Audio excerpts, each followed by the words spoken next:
ขอให้อาตมาเป็นฝ่ายถามก่อนจะได้ไหมใครจะตอบได้ ก็ขอให้ตอบคืออยากจะถามว่าชีวิตนี้มีปัญหาอะไรเป็นปัญหาแรกและมีปัญหาอะไรที่เป็นปัญหามีอยู่ตลอดเวลาแล้วก็มีอะไรเป็นปัญหาสุดท้าย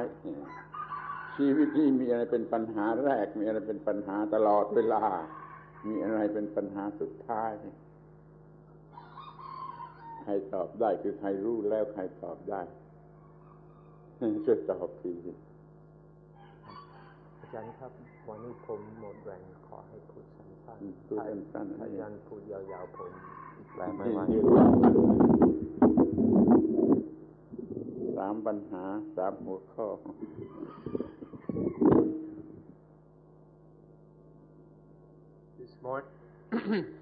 This morning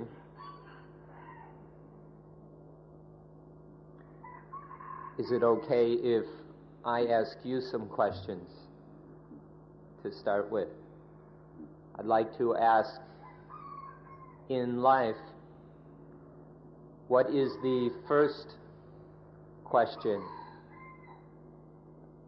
What is the question throughout life? And what is the final question? In Thai, the word banha can be translated both question and problem. So, what is the first problem? What is the problem throughout life? And what is the final problem? If anybody has a response, the microphone is available. Seriously, if anybody would like to say anything, the microphone is waiting.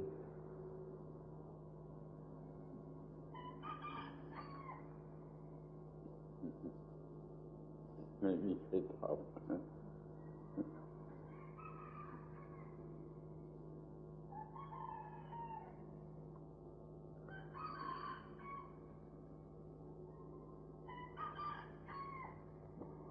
Maybe it helps. Nobody's, huh? For all three? ความสุขเขาบอกว่าความสุขปัญหาแรกปัญหากลางปัญหาสุดท้ายทุกอย่างสุขคำเดียวครับ Happiness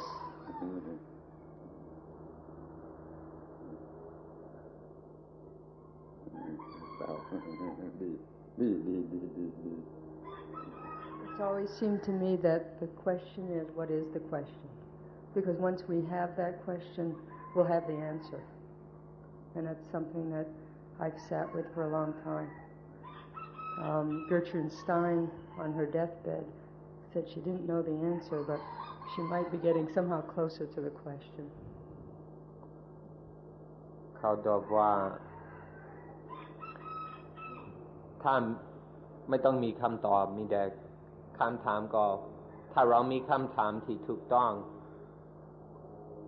อันนั้นก็พอแล้วคำตอบจะมาเองมีนักเขียนชื่อเสียงชื่อ Gertrude Stein เมื่อจะตายก็บอกว่าแกไม่มีคำตอบอะไรแต่เข้ามาใกล้ถึงปัญหาที่ question ที่จะตั้งเพราะฉะนั้นให้มี question ดีๆก็พอแล้ว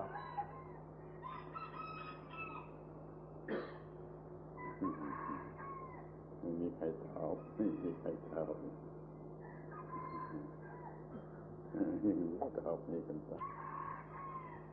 As for your question, I would like to answer this way. First, what is dukkha? Second, what is the end of the dukkha?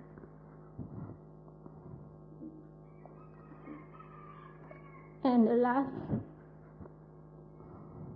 how do we go to the end of the dukkha?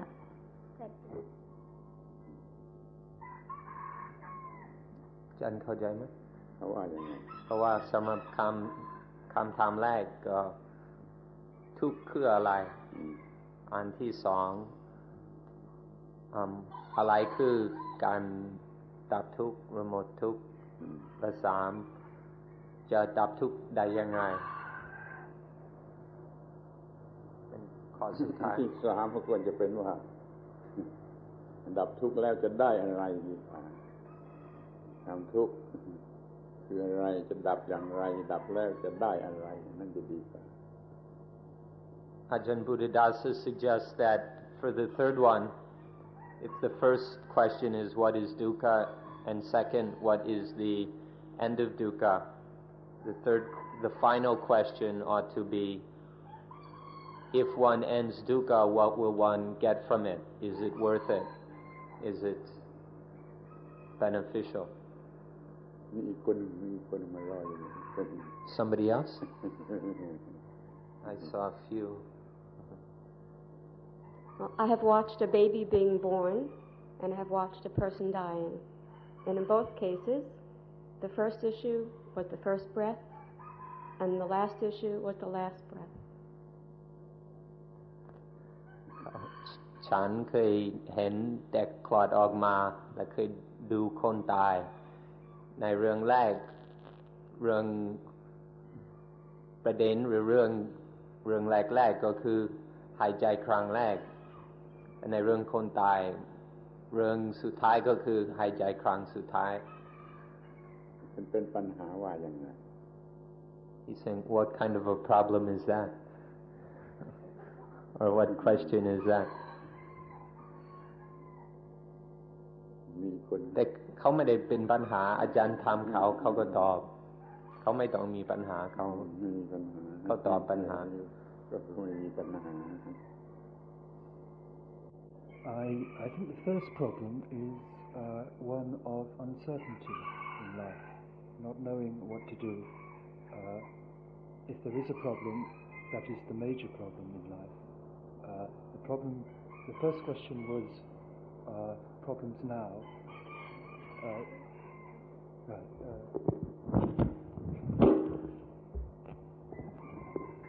The first problem, as I see it in life,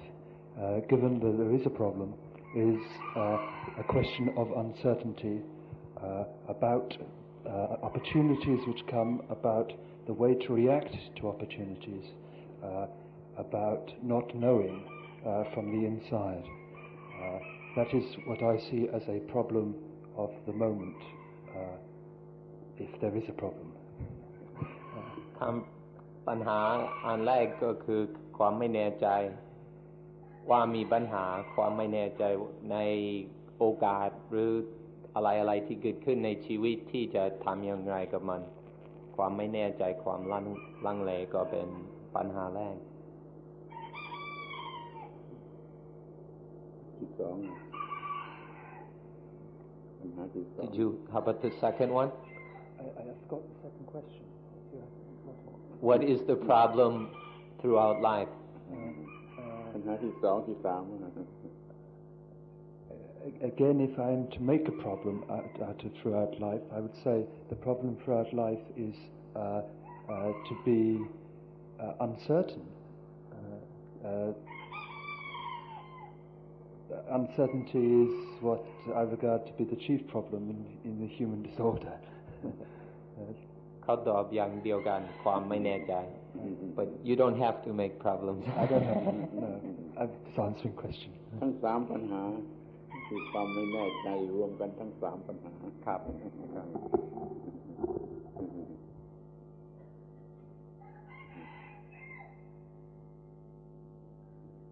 To answer the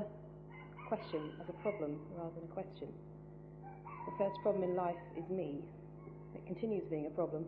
The problem now, I'm embarrassed, me has appeared, and when me disappears, problems will disappear. ปัญหาแรกคือดิฉัน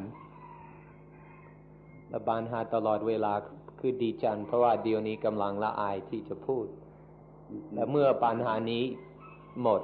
มันก็เป็นปัญหาสุดท้ายคือตัวกู้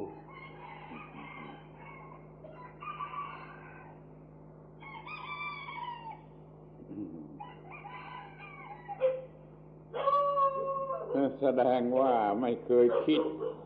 ปัญหาเหล่านี้ท่านทั้งหลายไม่เคยคิดปัญหาเหล่านี้เรียกว่าปัญหาชีวิตเรียกว่าคำตอบมันง่ายนิดเดียวตอบคำตอบมีง่ายนิดเดียวมันเป็นปัญหาชีวิตนะข้อหนึ่งข้อแรกก็ถามว่าเกิดมาทำไมเกิดมาทำไมข้อที่สองว่าเกิดมาแล้วจะต้องทำอย่างไรและปัญหาที่สามวันในที่สุดเราจะได้อะไรเท่านี้ก็พอแล้วแต่ว่าเกิดมาจากไหนก็ได้เกิดมาจากไหนก็ได้จะเกิดมาทำแล้วก็ที่สองว่าจะต้องทำอย่างไรเกิดมาแล้วปัญหาที่สามว่าแล้วในที่สุดเราจะได้อะไรเท่านี้ก็จะพอถ้าเราคิดทั้งสามข้อนี้ออกหมดแล้วเราก็จะรู้จะได้รับคำตอบหมดทั้งชีวิตแหละหมดทั้งชีวิตIt seems that most of you haven't thought very much or maybe have never thought about these questions before. For us, these are quite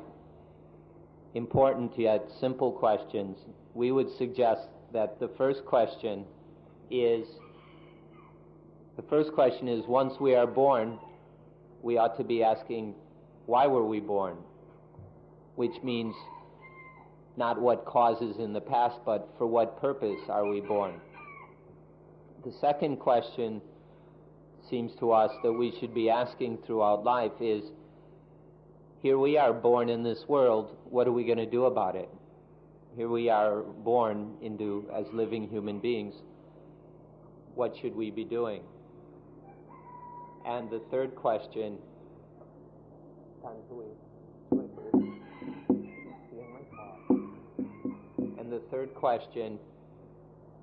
is what should we get from life? What is the benefit or more simply, what are we going to get out of life? ทำให้มันใกล้หน่อยคือคุณมาทำมันใกล้เข้าไปหน่อยคุณมาทำอันนี้มันใกล้เข้าไปหน่อยเลื่อนคุณเลื่อนนี้เข้าไปใกล้หน่อยพยายามเข้าไปไม่มันแค่เปิดไม่ต่างครับแค่นั้นเปิดให้มากคือจะก้มหัวตลอดเวลามันปวดหลังเปิดให้ดังเปิดให้เต็มที่ไม่ใช่ตัวเดียวกันไม่ใช่เกินเดียวกันเปิดให้ดังเปิดให้มากพอแล้วครับพอแล้วอาจารย์จะทำอะไรอีกไหมหรือจะตอบก็ขอร้องให้ท่านทั้งหลายคิดคำตอบของปัญหาเหล่านี้ว่าทำไมเกิดมาแล้วจะต้องทำอะไรในที่สุดควรจะได้หรือต้องได้อะไรถ้าท่านคิดคำตอบอะไรทั้งหมดนี้ก็เป็นว่ารู้เรื่องปัญหาของชีวิตทั้งหมดแหละขอให้พยายามไปคิด So we ask that you ask yourselves these questions continuously. For what purpose were we born? Now that we're born, what are we going to do about it? And what are we going to get from this life, from being born into this life? If you consider and reflect upon these questions continuously, then you will be covering all the questions of life. ข้อหนึ่งว่าเกิดมาทำไมเพราะว่าเราไม่รู้เราก็ต้องเราเกิดมาเพื่อเรียนให้รู้มาศึกษาชีวิต เกิดมาเพื่อศึกษาชีวิตความไม่รู้คืออวิชชาความไม่รู้ทำให้เราเกิดมาแล้วก็ตอบสวนขึ้นไปโดยตรงว่าเราเกิดมาเพื่อเรียนให้รู้เพื่อทำลายอวิชชา For the first question, we can say we are born in order to learn. We are born ignorant. Ignorant just means we don't know.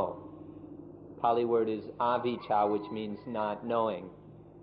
It's not a negative word as some people take it to be. It just means we don't know.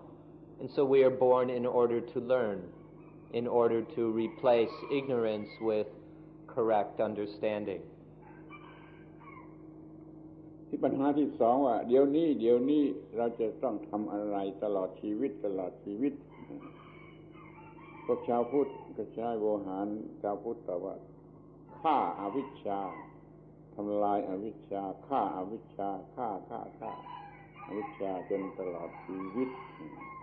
นี่คือศึกษาแล้วก็ปฏิบัติศึกษาปฏิบัติเหมือนที่เรากำลังทำอยู่เนี่ยเราจะทำมันจนตลอดชีวิต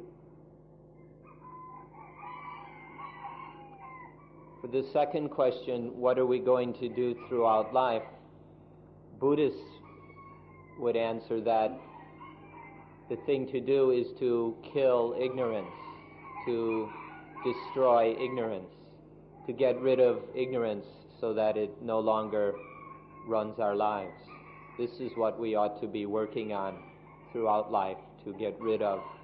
to destroy ignorance. ขอเล่าเรื่องพิเศษเนี่ยเบตเตอร์เลตแฝงประกอบเคยเห็นรูปภาพเหลาจื้อไหมเหลาจื้อผู้สอนลัทธิเต๋าเหลาจื้อเคยเห็นรูปภาพเหลาจื้อไหม We'd like We'd like to mention something special. Have you ever seen a picture of Lao Tzu, some Thai he's pronounced Lao Tzu. Sometimes heard it Lao Tzu, the founder of Taoism, the person supposedly who wrote the Tao Te Ching. Have you ever seen a picture of him? Has anybody seen a picture? I've seen a few. รูปภาพเราชื่อขี่ควาย Water Buffalo ควายตัวดำๆรูปภาพเราชื่อเราขี่ควายพอจะมาเห็นทีแรกโอ้นี่วิเศษจริงวะไอ้ควายมันคือโง่ควายภาษาไทยความคิดอย่างไทยควายคือโง่คืออวิชชาคือควายเราที่เขาขี่ควายไปได้ตามที่ต้องการเราชนะอวิชชารูปภาพเราชื่อไม่ได้มาเขียนไว้ที่นี่บางทีควายที่ตัวดำไปเลย When we first saw a picture of Lao Tzu, he's riding on a water buffalo. He's riding a water buffalo, a very black water buffalo. And in Thailand and probably most countries where there are water buffaloes are the beast of burden, they're considered to be very stupid animals. The water buffalo is then a symbol of ignorance. So we thought this is a great picture. There is Lao Tzu riding the water buffalo of ignorance. The buffalo is totally under control. เดี๋ยวนี้คุณขี่ควายได้ไหมเดี๋ยวนี้ใครขี่ควายได้บ้างไม่ใครขี่ควายแล้ว And so now, can you ride the buffalo? Do any of you know how to ride a water buffalo? Or do you keep falling off? ถ้าคุณขี่ควายไม่ได้ควายก็ขี่คุณถ้าคุณขี่ควายไม่ได้ควายก็ขี่คุณ If you can't ride the buffalo, then the water buffalo will ride you. That's how it works. If you can't ride it, then the water buffalo will drive you. ตลอดเวลาคุณต้องพยายามขี่ควายให้ได้ชนะควายให้ได้ขี่ควายให้ได้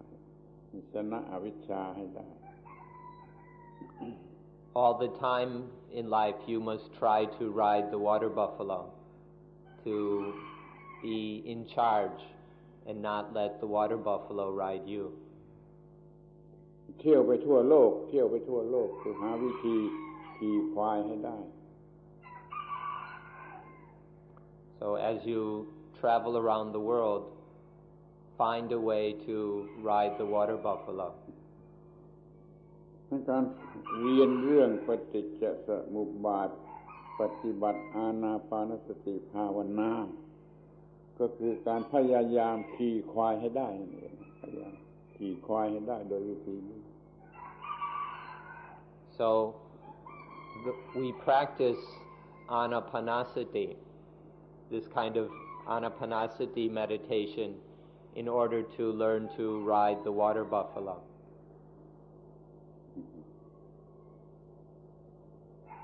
ที่เซ็นเตอร์ของเราก็คือที่ฝึกการขี่ควายโรงเรียนขี่ควาย So the meditation center is a water buffalo riding school. When you ride home to your friends, you can tell them you've been going to school to learn how to ride water buffaloes. ที่ปัญหาที่3ถ้าเราขี่ควายได้ก็หมดปัญหานั่นเองไฟนั่นโกนก็คือหมดปัญหาเมื่อเราขี่ควายได้ก็แปลว่าเราชนะอวิชชาทุกชนิดทุกระดับทุกขนาดเราทำลายอวิชชาได้เราก็ได้รับอะไรที่ว่า blissfulness and usefulness เต็มอัตรา The last question is that the answer to the last one for us is that when you can ride the water buffalo, then all problems disappear. This is the last problem or question, that all problems and questions end when we can ride the water buffalo. ที่ในตึกนั้นน่ะตึกใหญ่เรามีภาพชุดให้เรื่องอะไรให้เรื่องจับควายภาพสุดท้ายเอาจับควายได้ขี่ควายได้พอเสร็จแล้วก็หายไปหมดทั้งคนและควายหายไปหมดว่างไปหมดทั้งคนและควายไฟนั่นโกนก็คือว่างจากปัญหาทั้งหมดฟรีอิสระปัญหาสุดท้ายก็ได้รับผลคืออิสระหรือฟรี In the spiritual theater, just a little ways over there are some copies of the Zen ox herding pictures. There are, in the original version of these pictures, a young man is catching an ox or a water buffalo, and then he's able to ride it without any hands playing a flute. But in the final picture, the boy or the young man and the buffalo have disappeared, and there is only voidness. There is just voidness, pure freedom, in which the buffalo and the young man have disappeared. ตอนกลางวันไปดูภาพนั้นมีอยู่6ภาพตอนกลางวันคุณไปดูภาพแล้วที่ในโรงตอนธรรมะเป็นรูปเด็กคนหนึ่งเกิดมาไม่รู้จะไปทางไหนเขามีท่าทางไม่รู้จะไปทางไหนหันไปหันมาไม่รู้ว่าจะไปทางไหนในภาพแรกแล้วภาพที่2เผอิญเขาเหลือบไปที่ดินเห็นรอยอย่างนี้ที่ดินโอ้นี่รอย เขาก็ไปตามรอยภาพที่สามเขาเห็นควายแต่ไกลภาพที่สี่เขาก็ไปจับควายต่อสู้กันจับควายต่อสู้กันภาพต่อไปเขาชนะเขาขี่ควายแล้วก็เป่าปีด้วยสบายที่สุดเลยชนะควายขึ้นขี่ควายแล้วก็เป่าปีด้วยเขาก็พาควายไปบ้านที่นี่ก็ไม่รู้จะทำอะไรเลิกไม่สนใจควายไม่สนใจเป่าปีไม่สนใจควายต่อไปแล้วก็ควายก็หายไปในที่สุดตัวเขาเองก็หายไปภาพชุดหนึ่งเป็นอย่างนี้คือหายไปทั้งวัวและควายแต่มีภาพบางชุดนะมันกลับออกมาว่าไอ้คนนี้ในที่สุดเขาก็ไม่เอาควายมาแล้วก็เที่ยวแจกของเที่ยวส่องตะเกียงให้คนทั้งหลายได้เห็นแสงสว่างแล้วก็แจกสิ่งของที่ใครควรจะให้นี่จบลงไปด้วยช่วยผู้อื่นให้รู้ช่วยผู้อื่นให้ขี่ควายอีกทีนี่เป็นประมวลภาพประมวลชีวิตหรือปัญหาของชีวิตได้ดีที่สุดคนจีนก็เคยคิดกันอย่างนี้มีประโยชน์เราคิดตามก็ได้ศึกษาตามก็ได้ถ้าเกิดมาต่อสู้ในชีวิตชนะชีวิตแล้วจะพอใจหรือถ้าเกินกว่านั้นก็เที่ยวแจกของส่องตะเกียง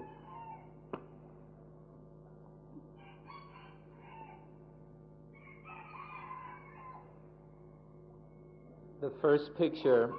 if you go look at this series, maybe tomorrow sometime, the first picture, there's just a young man looking around. He's out in nature, out in the woods, in the fields, and he's looking around. In the second picture, he sees the footprints of the water buffalo, and then he begins to follow them. And then in the next picture,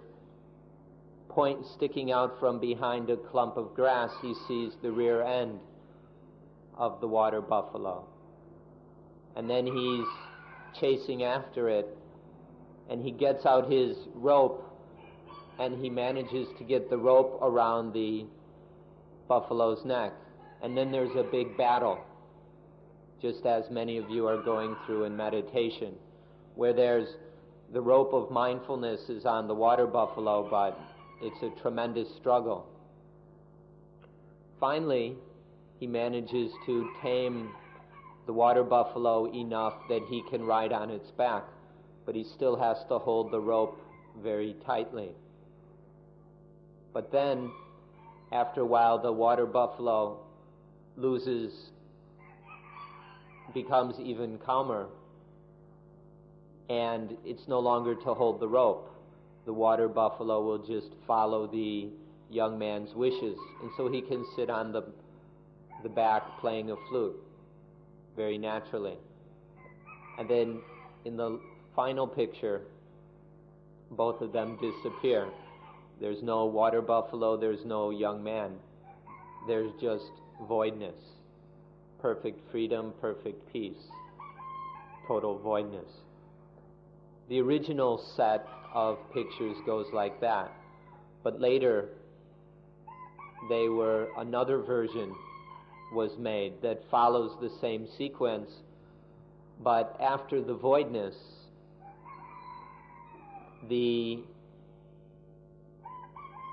there is the young man is now an old sage, and he wanders through the towns or the marketplaces holding a lamp. After having learned to ride the water buffalo to the point where both the buffalo and the man disappear, then he is able to travel throughout the world shining a light for the world to see. การฝึก วัวฝึกควายหรือฝึกวัวนั้นอันตรายเพราะว่าถ้าเราไปฝึกมันไม่ถูกวิธีเราจะต้องตายก็ได้การฝึกควายนั้นอันตราย ดังนั้นเราต้องฉลาดเราต้องฉลาดกว่าควายเรามีปัญญา เราก็มีวิปัสสนา แล้วเราก็มีสมาธิเนี่ยเรียบเหมือนกับจับควายได้เอาเชือกผูกควายนี่สมาธิแล้วเราก็ชนะควายขึ้นขี่หลังควายไปนี่เราก็เป็นวิปัสสนาที่เราก็ไปหาไอ้ความสงบสุขหรือถ้าเราใจดีเรามีใจดีเราก็จะแจกความสุขอย่าลืมว่าต่อสู้กับควายนี่บางทีก็เป็นอันตรายต้องฉลาดจริงจะไม่ตายเดี๋ยวควายขวิดตายนี่เราฉลาดกว่าเราก็ชนะควายเราก็ขี่ควายมันก็ทำอานาปานสติโดยตรงนั่นแหละมันเหมือนกับเชือกมาผูกควายก็มีวิปัสสนาเห็นแจ้งอนิจจังทุกขังอนัตตาแล้วก็เหมือนกับว่าเราชนะควายก็ขึ้นขี่หลังควายไปได้สรุปว่าฝึกควายนั้นอันตรายถ้าไม่มีปัญญามากพอแล้วก็จะตายเองถ้ามีปัญญามากพอก็ชนะควายก็ขี่ควายไปได้ตามความประสงค์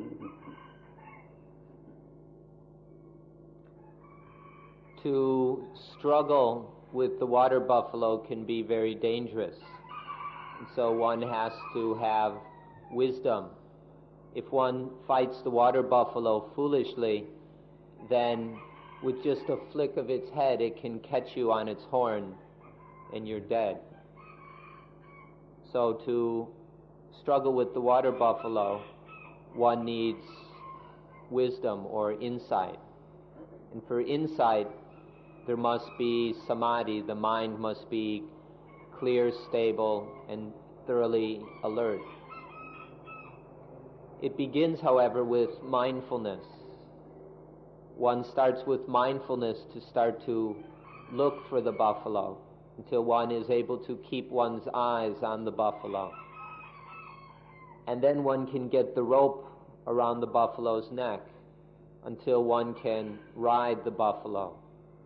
To get the rope around its neck takes samadhi, the mind that is clean, stable, and active. And then to ride it takes wisdom. When there is samadhi, then insight arises. One starts to see things as they are. And through this insight, one is able to ride the buffalo's back. And then one, until the buffalo and we disappear. And then in the end, all there is to do is to travel around the world spreading happiness. Just go around spreading happiness because one has already tamed the buffalo. อธิบายละเอียดออกมาอีกนิดหนึ่งก็ว่า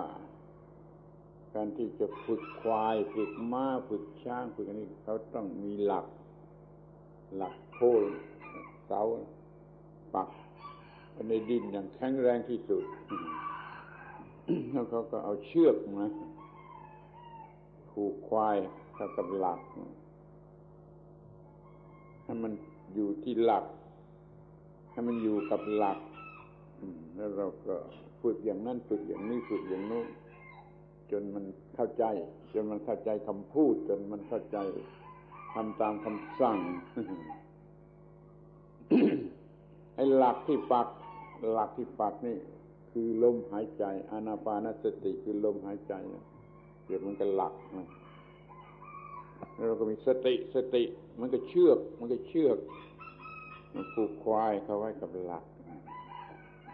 แล้วก็มีบทฝึกต่างๆมั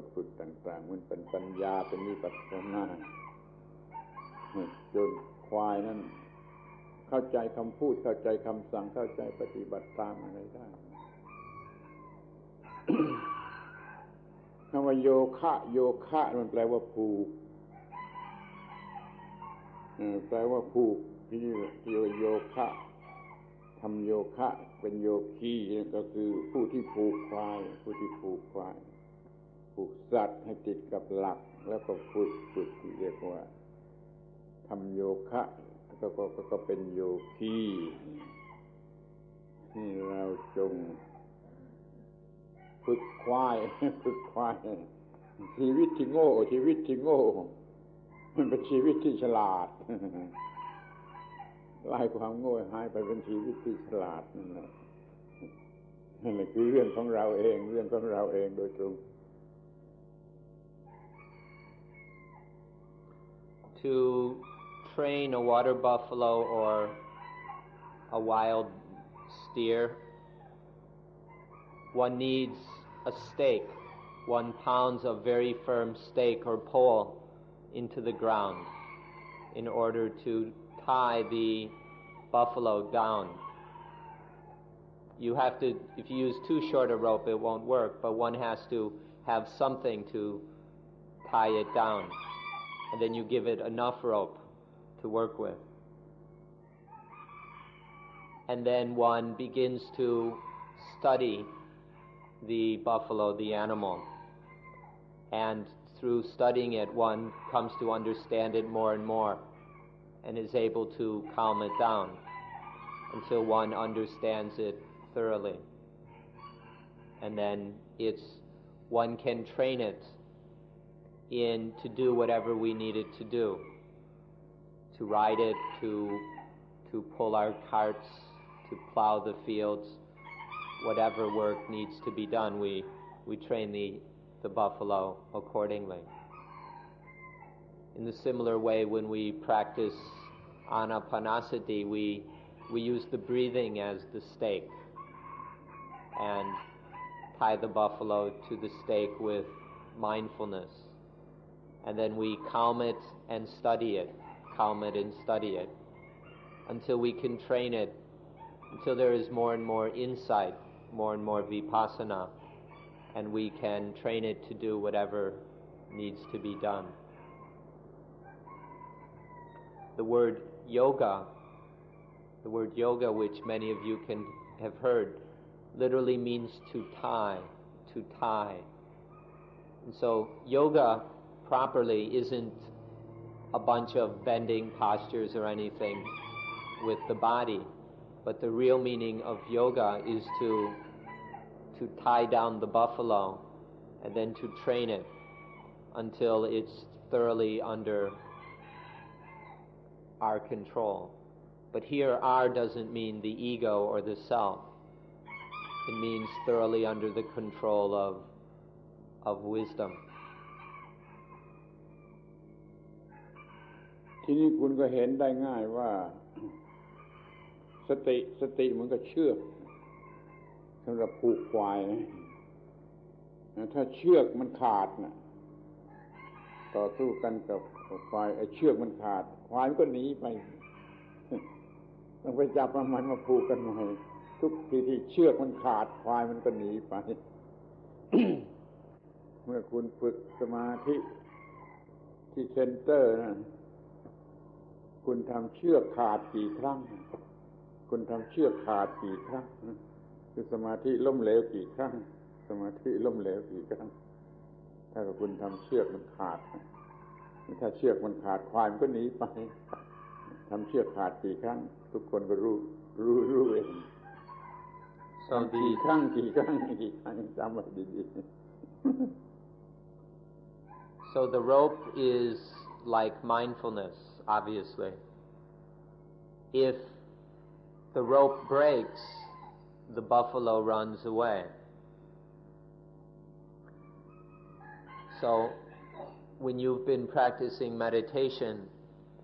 how many times has the rope broken? How many times have you let the buffalo run away? How many, over and over again, how many times has this happened where we let the rope break, or maybe just the buffalo is so out of control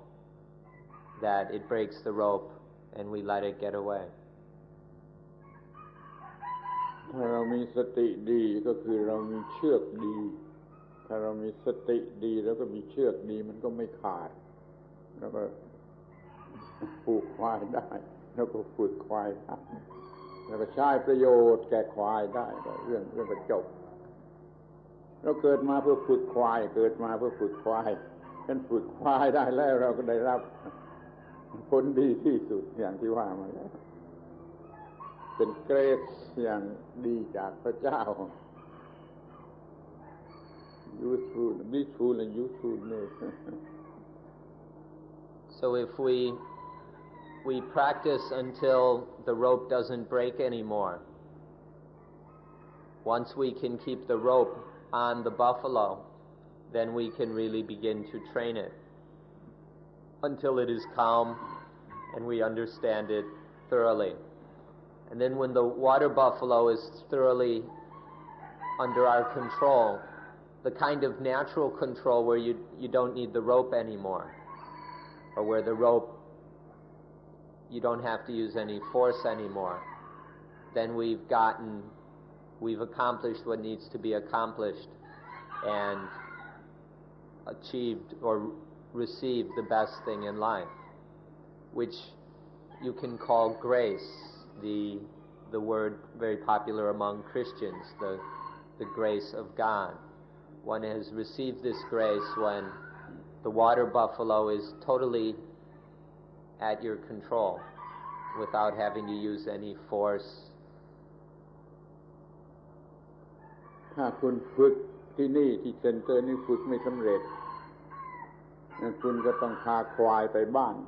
ที่อเมริกาที่ออสเตรเลียแล้วแต่ว่าคุณมาจากไหนคุณก็พาควายไปบ้านของคุณแล้วก็ไปฝึกกันต่อไปจนกว่าจะสำเร็จ If you aren't yet successful in training your buffalo, then continue training it when you get home or as you travel. If you can't train it here, keep working on it until eventually you've at least got the rope around its neck,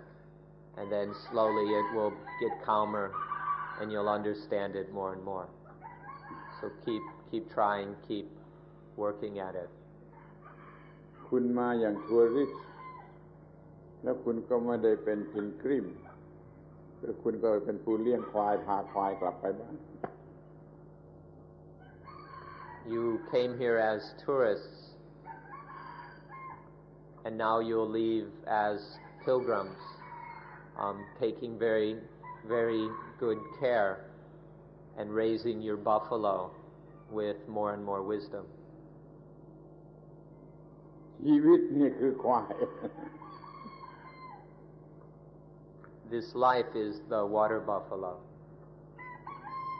ทีนี้คุณจะถามปัญหาอะไรก็ว่าไป Okay. ปัญหาของเราเสร็จแล้วปัญหาของเราเสร็จแล้วคุณจะถามปัญหา My questions are finished. Do you have any?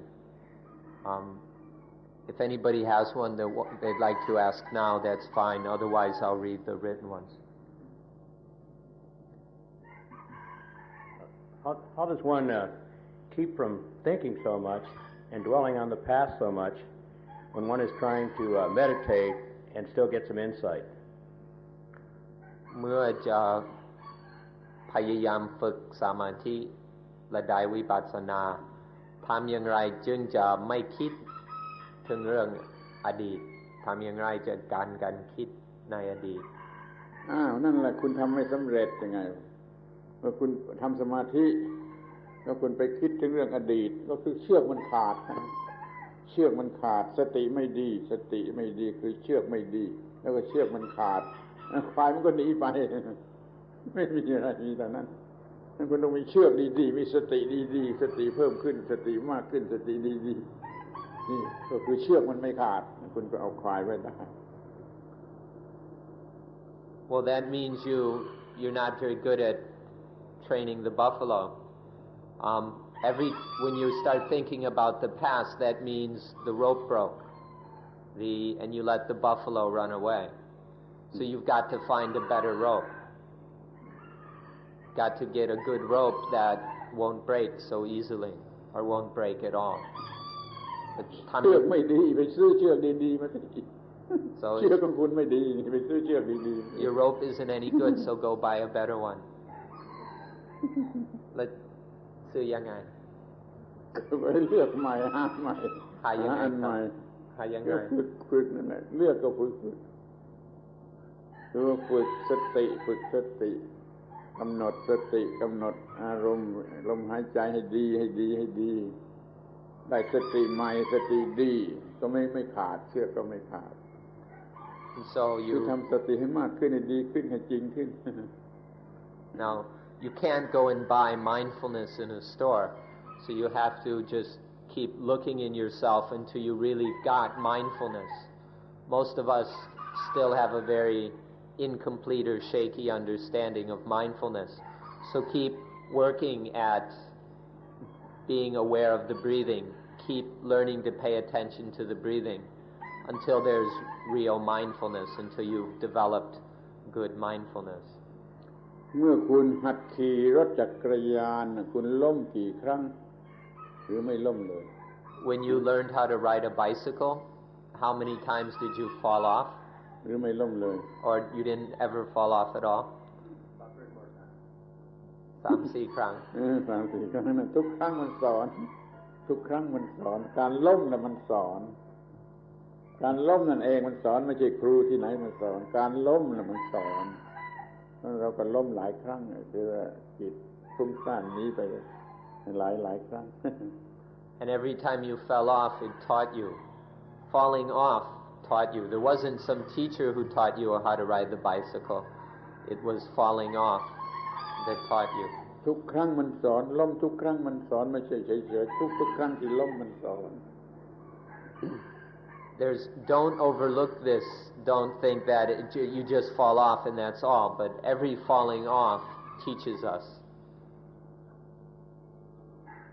อีกเรื่องหนึ่งอยากจะถามว่าคุณพายเรือเป็นไหมคุณต้องหัดพายเรือกี่วันคุณจึงพายเรือเป็น We'd also like to ask you, do you know how to row a boat? Or actually, it's more like paddling a canoe. มีเรือที่บ้าน กี่วันจึงพายเรือตรง How days did it take you to be able to paddle it so you could go straight to where you wanted to go without any? Can you do that? การซ้ำ repeating นั่นคือการแก้ไข Then to just keep repeating it over and over again, practicing until we've got it so it's totally natural and fluent. That's all we can do. Whether it's a bicycle or a canoe or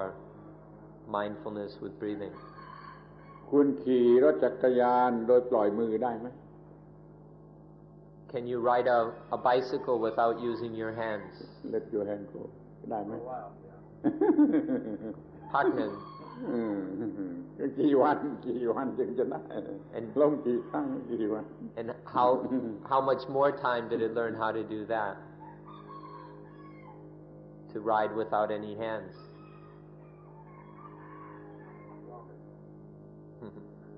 หลายวัน นั่นแหละขอให้ถือเอาความหมายนี้ทำอีกให้ดีกว่าเก่าทำอีกให้ดีกว่าเก่าทำอีกให้ดีกว่าเก่าในที่สุดเราก็ทำได้ Please make use of this message here that just each time do it some more, do it again, do it over and over again, and get a little better each time. If you fall off, learn from the falling off, get back on and work at it some more. Don't sit there and cry that you fell off or expect somebody else to put you back on. Just keep trying until you stop falling off. ขอให้จำไว้สั้นว่าการกระทำนั่นแหละสอนตัวการกระทำนั่นแหละมันสอนดีกว่าคนสอนดีกว่าครูสอนการกระทำนั่นแหละมันสอนและการกระทำที่ผิดไปพลาดไปนี่ยิ่งสอนดีกว่ายิ่งสอนดีกว่า คือว่าการกระทำนั่นแหละสอนความผิดพลาดนั่นแหละมันสอน So please remember that the activity teaches us. The activity, the action, our own action teaches us, especially our mistakes. The thing that teaches us the best is when we make a mistake. And then we learn how to stop making the mistake. Until you learn it, you keep making the mistake over and over again. But our activity will teach us how to not make the mistakes, and we'll become more and more skillful. คราวนี้เราหายใจอย่างนี้ไม่สำเร็จเราหายใจอย่างนี้เราหายใจอย่างนี้เราทำไอ้นี่รีเสิร์ชเรื่อยๆไปเดี๋ยวก็พบหายใจอย่างนี้หายใจอย่างนี้สำเร็จ So this time our breathing isn't successful, so we breathe like this or we breathe like that. We research the breathing until we find the right way to do it. ทำเรื่อยเยอะถ้าปัญหานี้หมดแล้วก็ถามปัญหาอื่น Okay. I'll start reading these, but anybody who wants to ask a question, just come up to the microphone. Is anapanasati, is anapana enough? Let me say, the use of the word anapana is incorrect because without the sati, it's worthless. Anapana is just breathing, so it needs to be anapanasati, mindfulness with breathing. Is anapanasati enough? Some Buddhists say that anapana is good for calm and concentration, but not for insight. They say that only through vipassana is it possible to see things as they really are. Is breathing a way of developing vipassana? คนนี้อยู่เคยเข้า retreat ของพวกพม่าก็พูดเหมือนพม่าเขาไม่ได้เรียกอานาปานสติเขาเรียกอานาปานะเฉยๆอานาปานะพอไหมมีชาวพุทธบางคนบอกว่าอานาปานะก็ดีสำหรับความสงบและสมาธิอย่างเดียวแต่ไม่มีประโยชน์สำหรับวิปัสสนาเขาบอกว่าต้องใช้ระบบวิปัสสนาซึ่งคงจะหมายถึงระบบของเขาของอาจารย์นั้นจึงจะเห็นสิ่งทั้งปวงตามที่เป็นจริงก็ถามว่า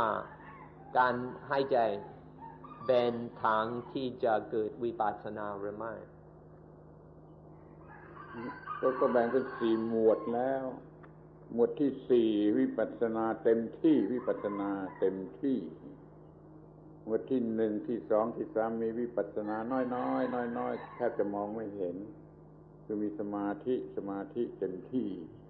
แล้วก็ค่อยๆมีวิปัสสนาน้อยคืออย่างน้อยที่ว่าเรารู้จักลมหายใจ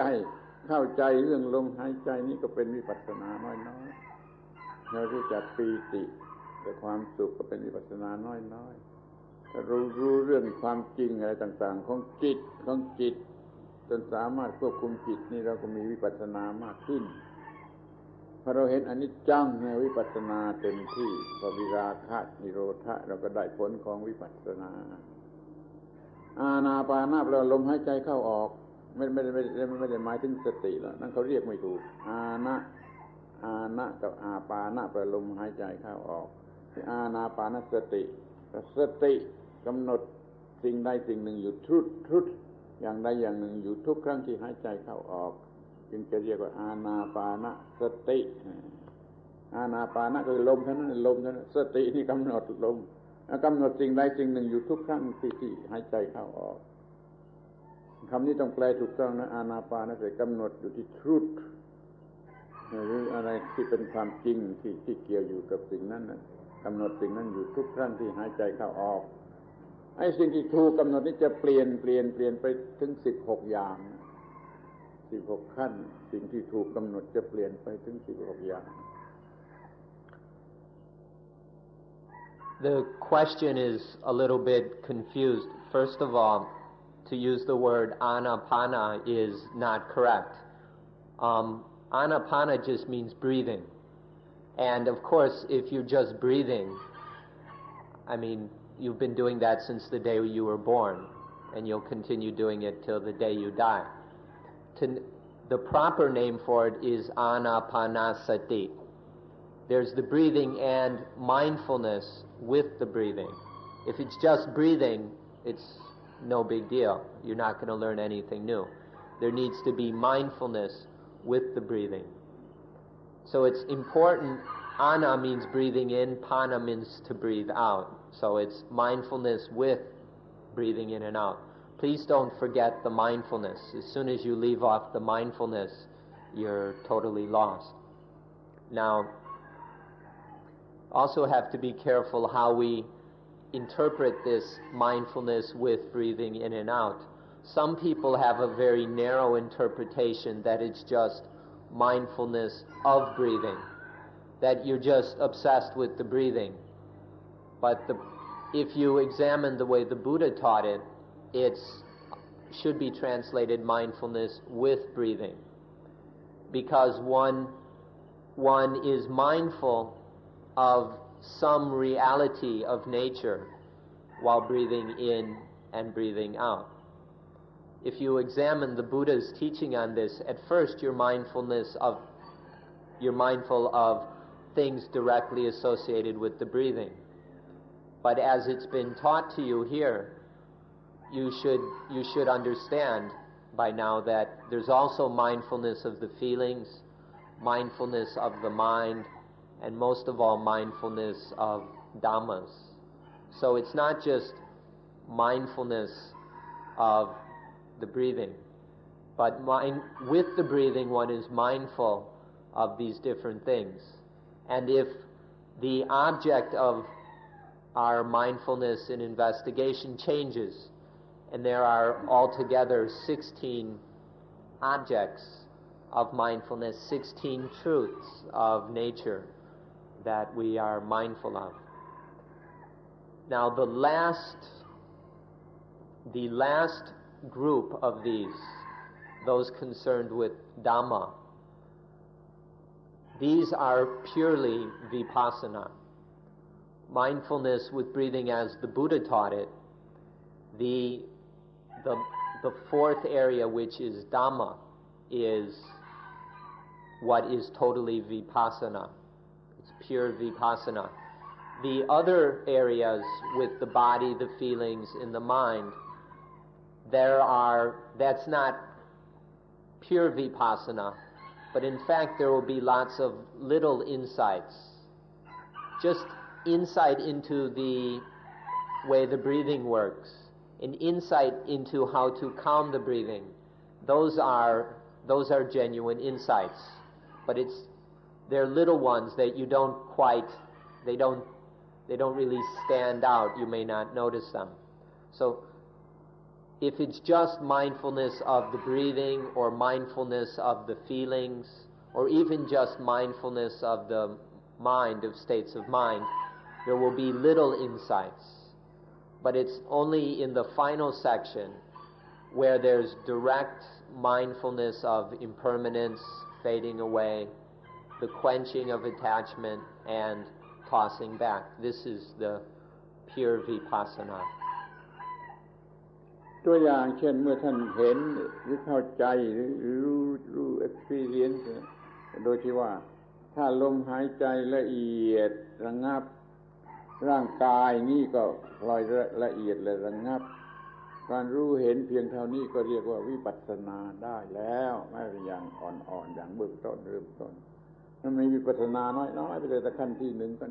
หมวดที่1หมวดที่2ไปตามลำดับแล้ว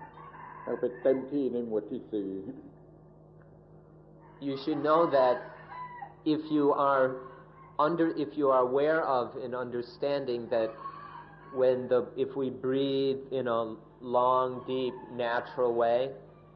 that the breathing becomes calm and peaceful,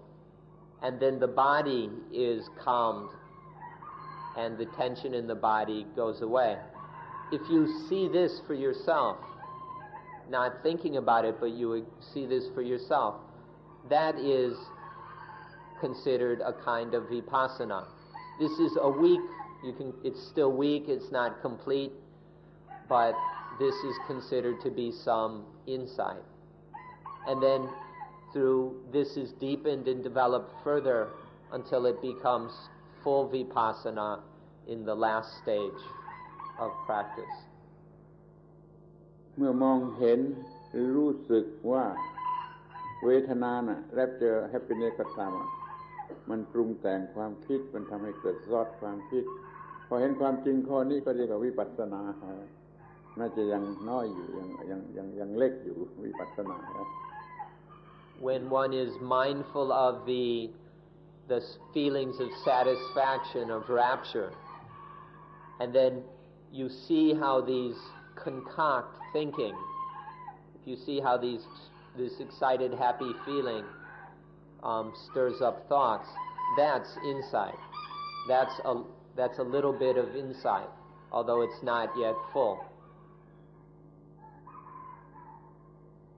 ถ้าท่านเรียนบาลีเรียนภาษาบาลีรู้ภาษาบาลีท่านก็จะได้คำแปล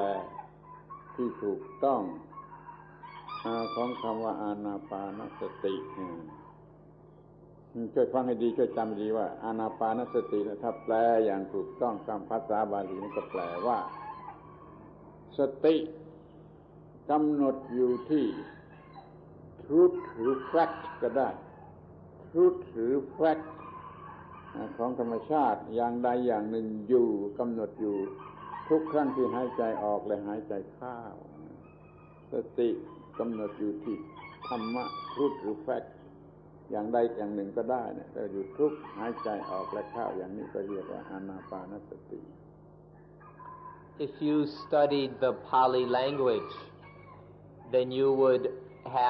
be able to translate the term anapanasati correctly. If one knows Pali and understands the meaning of this word, you'll recognize that what it means is one is mindful of, one scrutinizes a particular or any truth or fact of nature with every inhalation and every exhalation. This is what the Pali word means. One scrutinizes any particular truth or fact of nature with every inhalation and every exhalation. แต่มันลำบากคือว่าถ้าภาษาบาลีนั้นอะไรมันเรียกว่าธรรมะไปหมดไม่ว่ามันเรียกธรรมะคำเดียวนี้ไปหมดใช้คำว่าธรรมะไปหมดทุกอย่าง But there's a little difficulty in that in the Dhamma, in the Pali language, the word Dhamma refers to everything. So if you say it means being mindful of everything or anything, and so we need to get a little more specific. จะไล่ไปตามลำดับพอสังเกตเห็นพอเข้าใจได้ว่าทีแรกหมวดที่1ขั้นแรกก็กำหนดที่ลักษณะของลมหายใจมีลักษณะอย่างไรแล้วกำหนดที่ลักษณะที่ยาวลักษณะที่สั้นลักษณะที่หยาบลักษณะที่ละเอียดแล้วกำหนดลักษณะที่ว่ามันเนื่องกันอยู่กับร่างกายมันระงับอย่างไรมันทั้งร่างกายระงับอย่างไรลมหายใจระงับอย่างไรแล้วเรามีความระงับอย่างไรกำหนดอยู่ที่ความระงับแห่งกายและใจนี่มันมีหลายขั้นตอนอย่างนี้มันกำหนดอยู่สิ่งใดสิ่งหนึ่งทุกครั้งหายใจเข้าออกแม้แต่ในหมวดที่ 4 ขั้นตอนมันก็ยังกำหนดตั้งหลายอย่าง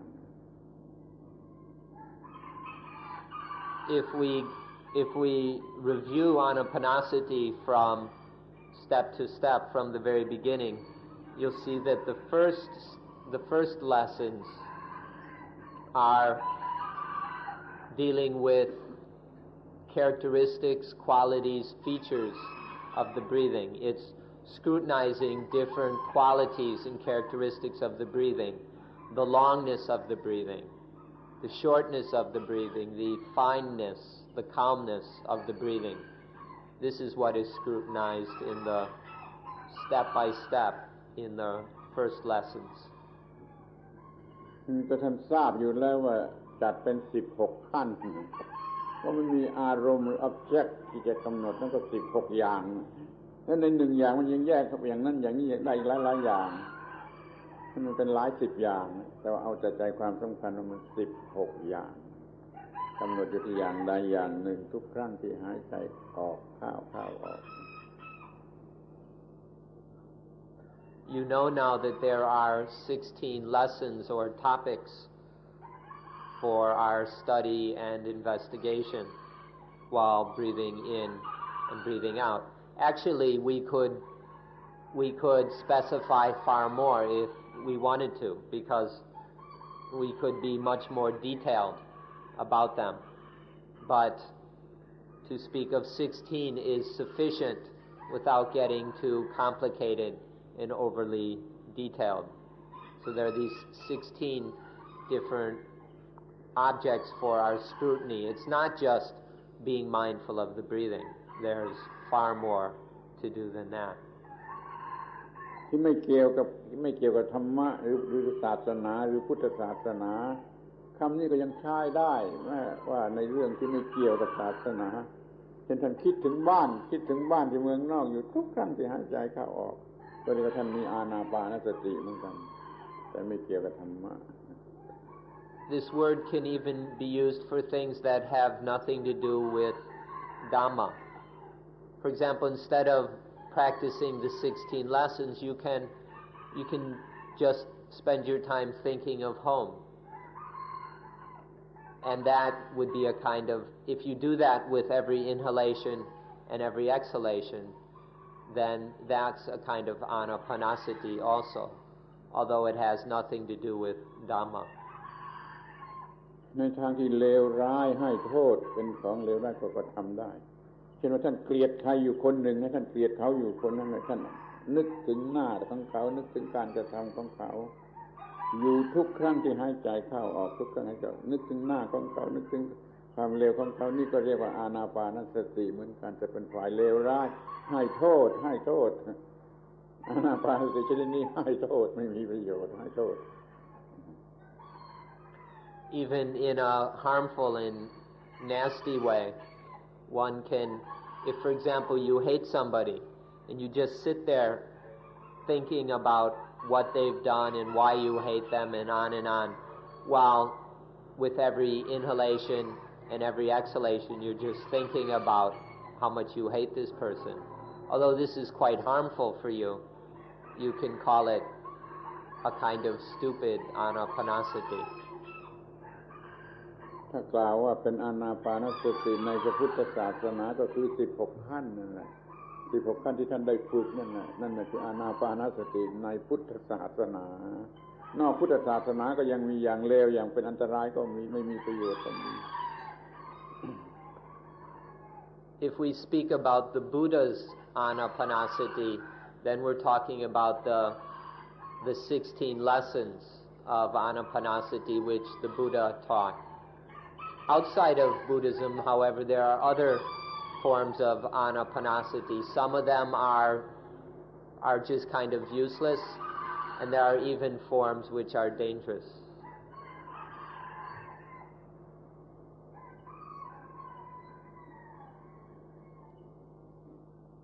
Okay, here's a question that is rather common. Actually, there are two of them that are basically the same. What happens to the mind and body when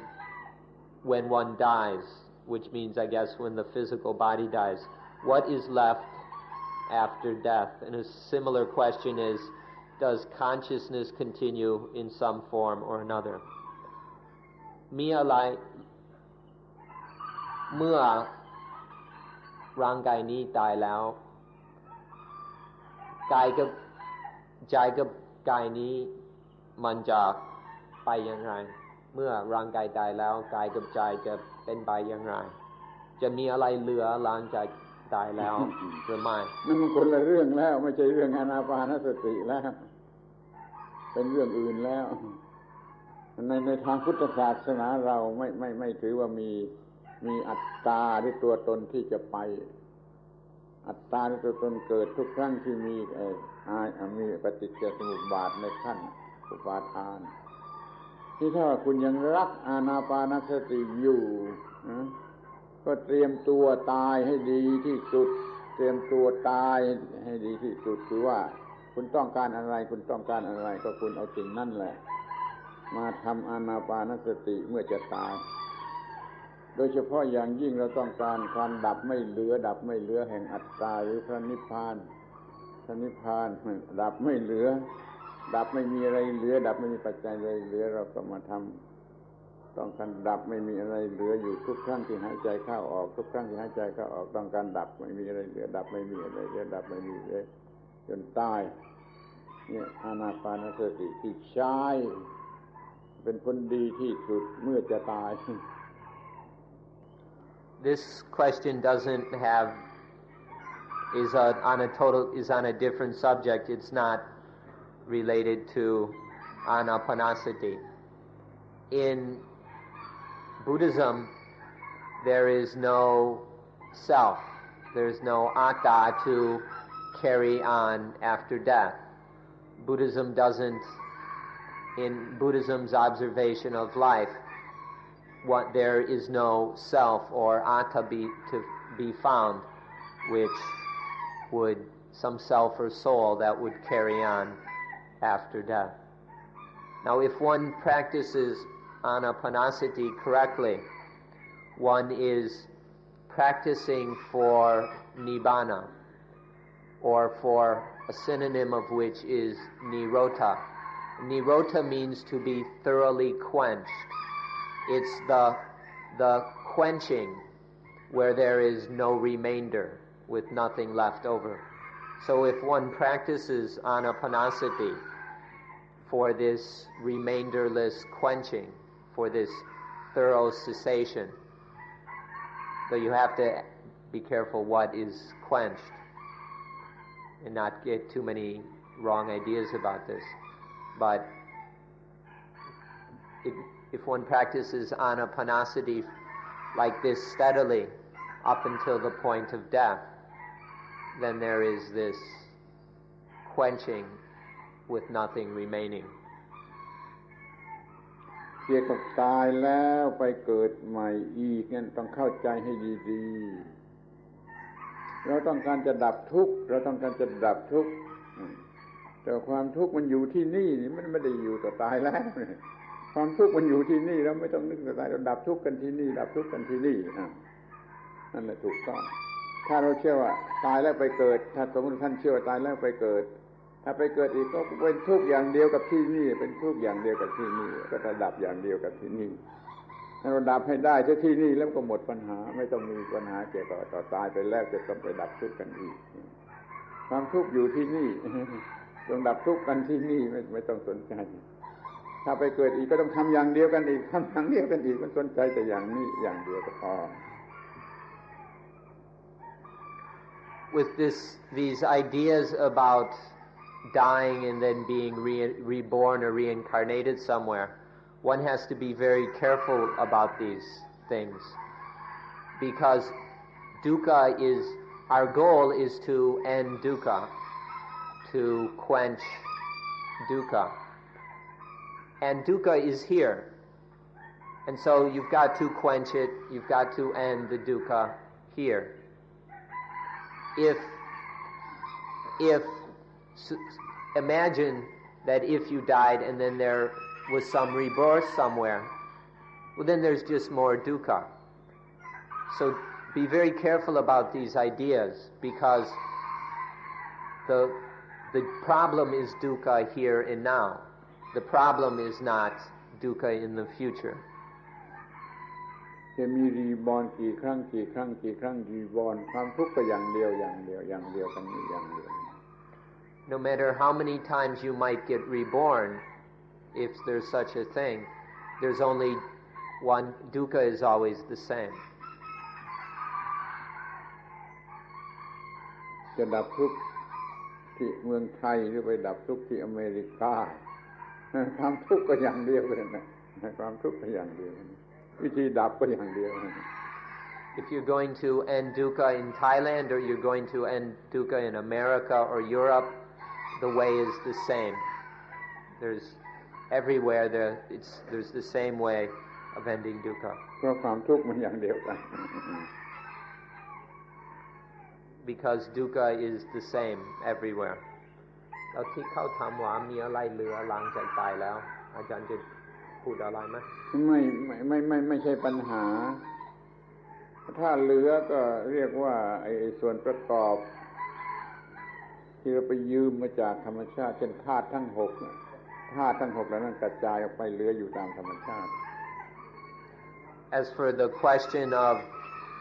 is there anything left after death, that's the answer. First we must point out that's not the problem. That's whether something remains or not is not the problem. The problem, once again, is dukkha. It's a very simple matter. The things which have been borrowed from nature, such as the 6 elements, these then are returned to nature.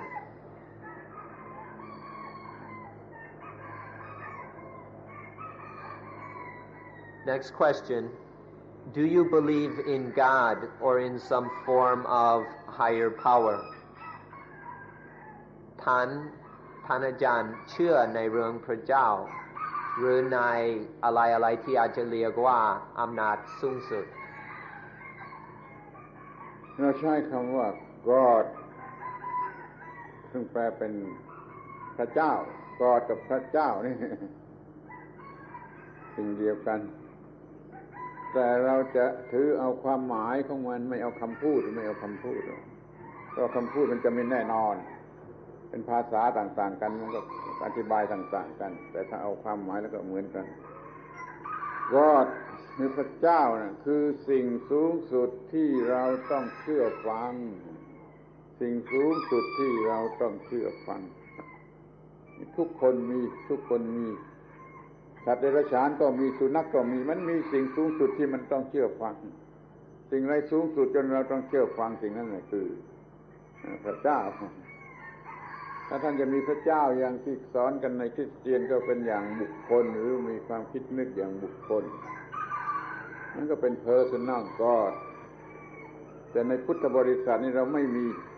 พระเจ้าอย่างบุคคลเรามีพระเจ้าอย่าง impersonal God หมายถึงกฎอิทัปปัจจยตากฎอิทัปปัจจยตาเป็นสิ่งสูงสุดที่เราต้องเชื่อฟังดังนั้นเราจึงมีพระเจ้าที่เป็น impersonal God เราก็มี God ตามแบบของเราพุทธบริษัทมี God นักศึกษาที่เป็นฝรั่งเข้าใจผิดไม่รู้เรื่องนี้แล้วก็ไปพูดว่าพุทธศาสนาไม่มี God เป็น atheist นี่ผิดพุทธศาสนาก็เป็น theist มี God มีพระเจ้าแต่มันเป็นอย่างไม่ใช่บุคคลถ้าถามอาตมามีไหมก็มีพระเจ้าอย่างที่ไม่ใช่บุคคลและต้องเชื่อฟังอย่างยิ่งเนี่ยคือปฏิบัติตามให้ถูกตามกฎอิทัปปัจจยตาอยู่ตลอดเวลาต้องเชื่อฟัง 100% อย่างนี้เพราะถือว่าทุกคนมีกอดสุนัขสัตว์เดรัจฉานก็มีแม้ต้นไม้มันก็ยังมีสิ่งที่มันต้องเชื่อฟังแต่มันเล็กจนให้มันหยาบมันเล็กมันมองยากจึงต้องพูดว่าบรรดาสิ่งที่มีชีวิตทุกชนิดทุกระดับมีสิ่งที่มันต้องเชื่อฟังและปฏิบัติตามจริงๆว่าทุกชีวิตต้องมีกอดจะถือเป็น personal God หรือ impersonal God แล้วแต่พวกเขา When speaking of God or belief in God, this is something important, and we can say yes, I believe in God. In fact, this is necessary, but people need to be very careful about the word, because if you cling to the word God, people are giving it all kinds of different meanings. And in fact, if a Buddhist says, I believe in God, there are certain Christians who will go and print it in books and use it for propaganda purposes. So it's not the word that matters, but the meaning. And so the meaning of God that we see is God is the highest thing that we must obey. The highest thing that must be obeyed. If we examine, we'll see that all living things have some highest thing that must be obeyed. And no living creature can avoid this. If you want to call it God, you can. But don't get stuck in the sound of the word, no matter what the language, as some very propagandistic people do. But see the meaning of the word. And there is something that all living things, even a dog has its highest thing that it must obey. Now for Christians and the so-called theistic religions, actually everything is theistic if you understand the word properly, but Christianity has a personal God. God is conceived in personal anthropomorphic terms. And so that's one kind of God. And for Christians, this is the highest thing that must be obeyed. It's their understanding of the thing the highest power that has to be obeyed. Buddhists, however, don't see this thing as being personal or having a personality that gets angry and all that. For Buddhists,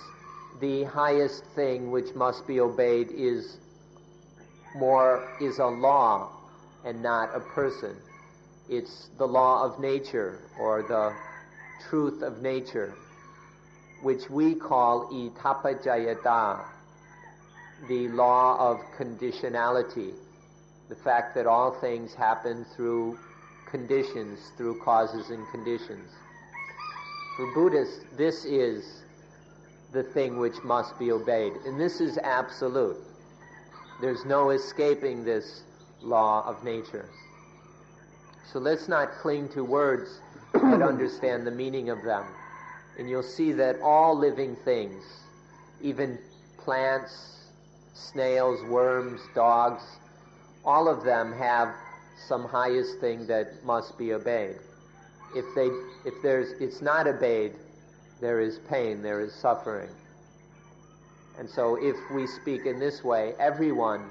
must believe in some God. Of course, the question is how one understands God, one's understanding of this highest thing that must be obeyed. But for Buddhists, we prefer to call it the law of nature. ย้ำที่คำว่าสิ่งสูงสุดที่ต้องเชื่อฟังสิ่งสูงสุดที่ต้องเชื่อฟังแล้วมันก็มีหลายชั้นตามลำดับแห่งสติปัญญาของผู้นั้นเป็นสุนัขอย่างนี้เขาจะต้องเชื่อฟังเราอย่างนี้เราก็เป็นกอดของสุนัขถ้าลูกเด็กๆในโรงเรียนครูเขาถือไม้เรียวอยู่นะครูต้องเป็นกอดของเด็กผู้นั้นในเวลานั้นหรือบางคนเขาก็มีเงินมีความได้เงินต้องการเป็นกอดก็มีถ้าเป็นสิ่งสูงสุดเรื่อยขึ้นไปจนถึงกับว่าเป็นกอดในความหมายที่ถือกันอยู่เป็นอย่างบุคคลอย่างอธิบายไว้ในฮินดูอิสต์คริสเตียนิตี้นั้นก็มีกอดอย่างบุคคลพอมาถึงพุทธบริษัทเขาก็มีกอดอย่างไม่ใช่บุคคลคือกฎของอิทัปปัจจยตานะเป็นสิ่งที่เราต้องเชื่อฟังแล้วมันเผอิญหน้าหัวที่สุดนะเมื่อคุณเรียกว่ากอดนะคุณออกเสียงยาวนะที่ในภาษาไทยออกเสียงสั้นช็อตเต้นแต่ว่ากดแทนจะกอดนะว่ากดเลยในพุทธบริษัทก็มีกดเป็นกอด So let us stress that the meaning of God is the highest thing which must be obeyed. But there are many levels to God. There are many levels depending on the intelligence of each person or of each being. For example, for dogs, they have some highest power which must be obeyed, which is us, their owner. For a dog, God is their owner. Or for example, children in school, God is the teacher because the teacher has a ruler, and if the kids get out of line, they get punished. So in that time and place, the God of the school child is the teacher. And then there are other levels. There are people who have money, and the thing for them, the most powerful thing for them is money. Money is what they have to obey. This is according to their understanding. And then ideas of God develop until we come to the conceptions in religions such as Hinduism or Christianity, where God is personalized. God is seen as being a person, and one must obey that personal God. And then finally there is the God of Buddhism, which is seen to be not at all personal but totally natural. Not supernatural but natural, and is the law of nature. All of these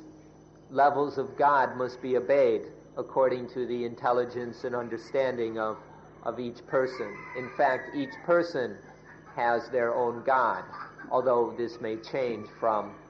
time to time. But all have this some God. And what's very interesting, an interesting coincidence, is that if you pronounce the word more long, you pronounce God. But if you shorten it, it's Got. And in Thai, the word Got means long. God means, Thais pronounce it God. There's God and there's Got, which means law. The highest thing that needs to be obeyed. แต่ว่าคนธรรมดาโดยมากทั่วไปนะเขามีภรรยาที่เขารักมีสามีที่เขารักนั่นแหละเป็นกอดคุณมีกอดชนิดนี้ไหม Some people have a husband or wife whom they love very much. Do any of you have this kind of God? ภรรยาหรือสามีก็ตามที่คุณรักมันเป็นกอดในใจจริงของคุณทั่วไปธรรมดาคนธรรมดาสามัญ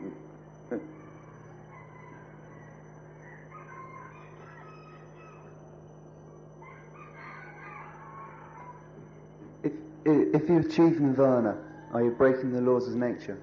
Is it not natural to be greedy, selfish, and these other dukkha's? Do you break the law of nature by realizing nibbana? Isn't it natural to be selfish? Is that what you're saying? ที่จะเข้าถึงนิพพานจะดื้อกฎธรรมชาติหรือมันไม่ใช่ธรรมชาติที่จะเห็นแก่ตัวเดี๋ยวว่าหมายที่ว่ายังไงฟังคือการเข้าถึงนิพพานไม่ใช่ผิดต่อกฎธรรมชาติหรือไม่หรือถามว่าหรือไม่พูดกันถ้าอย่างนั้นพูดกันใหม่พูดกันอย่างวิทยาศาสตร์ดีกว่าเกี่ยวกับธรรมชาตินั่นมันต้องรู้จักธรรมชาติใน4ความหมายหรือ4ลักษณะในธรรมชาติไอ้ฟีนอเมนาทั่วไปจะเป็นจิตหรือเป็นวัตถุจะเรียกว่าธรรมชาติมันตัวธรรมชาติเป็น body of nature ที่ว่าอันที่สองคือตัวกฎของธรรมชาติมีอยู่ในธรรมชาติทั้งปวงนี่เรียกว่ากฎของธรรมชาติอันที่สามคือหน้าที่ที่เราจะต้องปฏิบัติตามกฎของธรรมชาติเราต้องเชื่อฟังเราต้องปฏิบัติตามกฎของธรรมชาติหน้าที่นี่ก็คือธรรมชาติและผลที่ออกมาจากหน้าที่ก็คือธรรมชาติ เราเลยได้ธรรมชาติสี่ความหมายที่ความหมายไหนสำคัญที่สุดความหมายที่สาม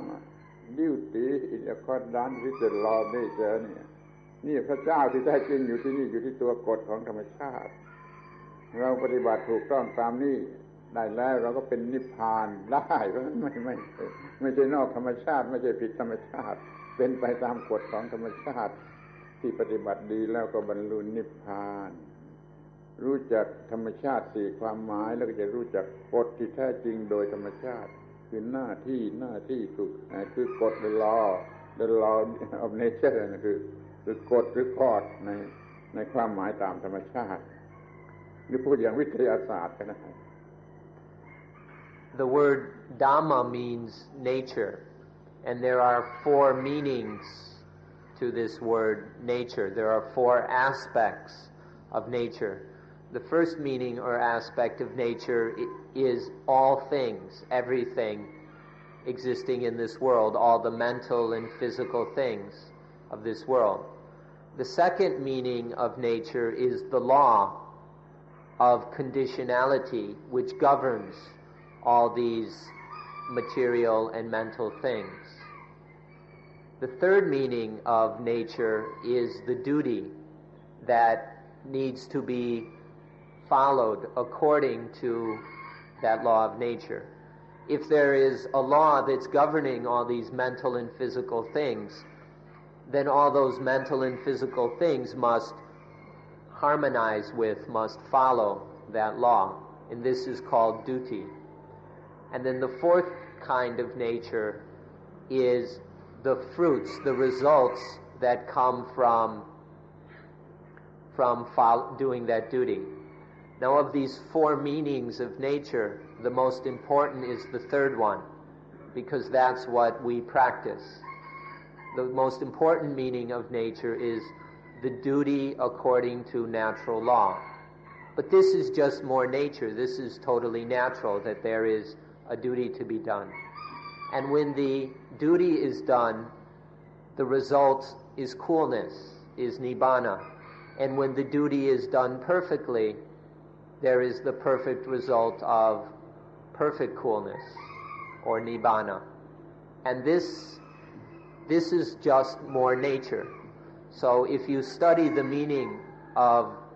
the word Dhamma or nature, you'll see that all things are nature, that realizing nibbana is just part of nature. It doesn't go against nature in any way. ท่านอย่าประหลาดใจเมื่อได้ฟังคำพูดว่าแม้แต่นิพพานนั่นก็เป็นเนเจอร์แต่มันเป็นอย่างอสังคตะอย่างที่เขาเรียกกันว่านูมีนอนซึ่งตรงกันข้ามจากฟีนอมเมนามันตรงกันข้ามจากฟีนอมเมนานี่เรียกว่าอสังคตะเป็นนูมีนอนนิพพานเป็นธรรมชาติประเภทนูมีนอนอย่าประหลาดนิพพานก็เป็นธรรมชาติแต่เป็นชนิดนูมีนอน You shouldn't be surprised or think it's strange that we say nibbana is a nature. That you need to understand that nature comes in two basic forms, or there are two kinds of nature. One is what in the West is called phenomena. There are phenomena. This is in Pali called sankata. Things which are created, which have beginnings and ends, things which are constantly changing. All these phenomena or sankata are one kind of nature. But there is another kind of nature which unfortunately in the West there isn't any clear term. We think, however, the term noumenon might be the closest. This is a translation of the Pali word asankata, which means things which don't change, which aren't created, which don't end. Things which aren't born, aren't created, aren't made. These are asankata or unconcocted. There are the concocted things, phenomena, and the unconcocted, the noumena, which is, there's only one of these. And it is also nature. So if you understand that there are these two kinds of nature, then you won't be surprised to hear that Nibbana is totally natural. ในพุทธศาสนา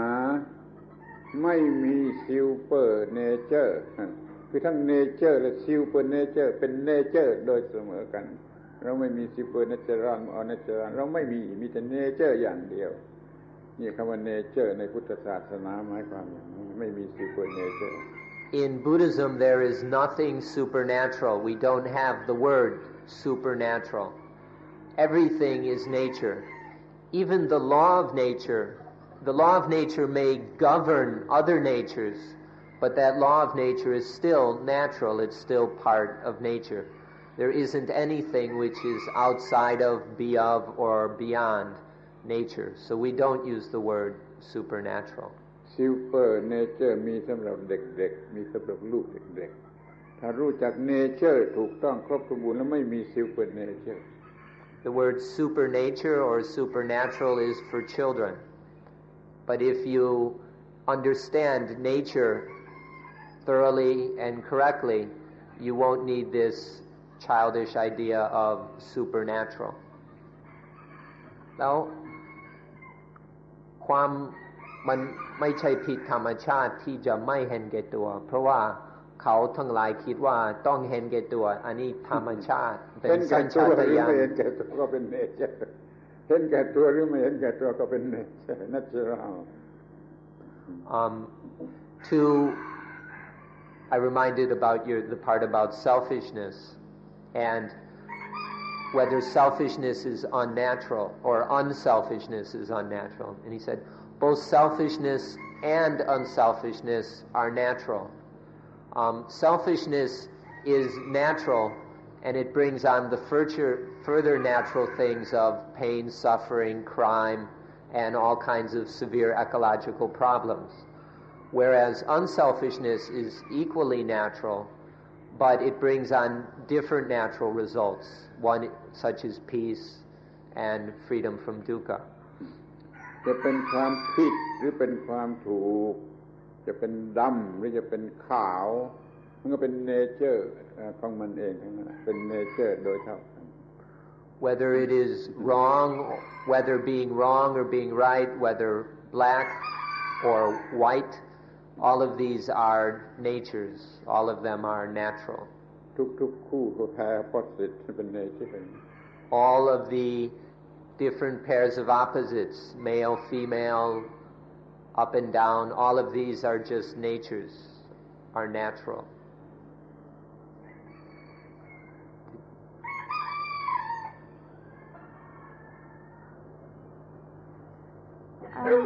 If God is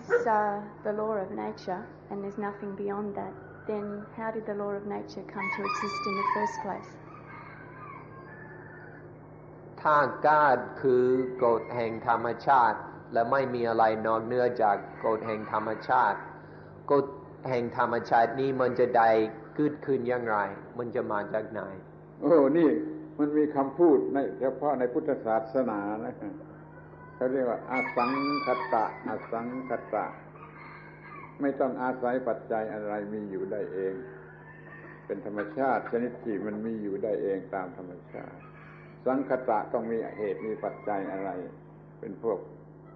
ฟินอมินาที่ถ้ามันไม่มีเหตุปัจจัยปรุงแต่งมันมีได้ในตัวเองมันตรงกันข้ามอย่างนี้เรียกอสังคตะนี่สิ่งที่เรียกว่ากฎที่เป็นธรรมชาติประเภทอสังคตะมีอยู่ได้ในตัวเองนิพพานก็เป็นอสังคตะความว่างนี่ก็เป็นอสังคตะตัวกฎนี่ก็เป็นอสังคตะไม่ต้องอาศัยปัจจัยอะไร In Buddhism, we speak of the law of nature as being asankata, which we just mentioned. It means something that doesn't depend on anything else. So you're implying that the law of nature must be sankata, something that depends on other things, something which is conditioned by other things. But for us, the law of nature is asankata. It's unconditioned. It's totally independent. It doesn't depend on any other conditions. It exists in itself without depending on any other thing.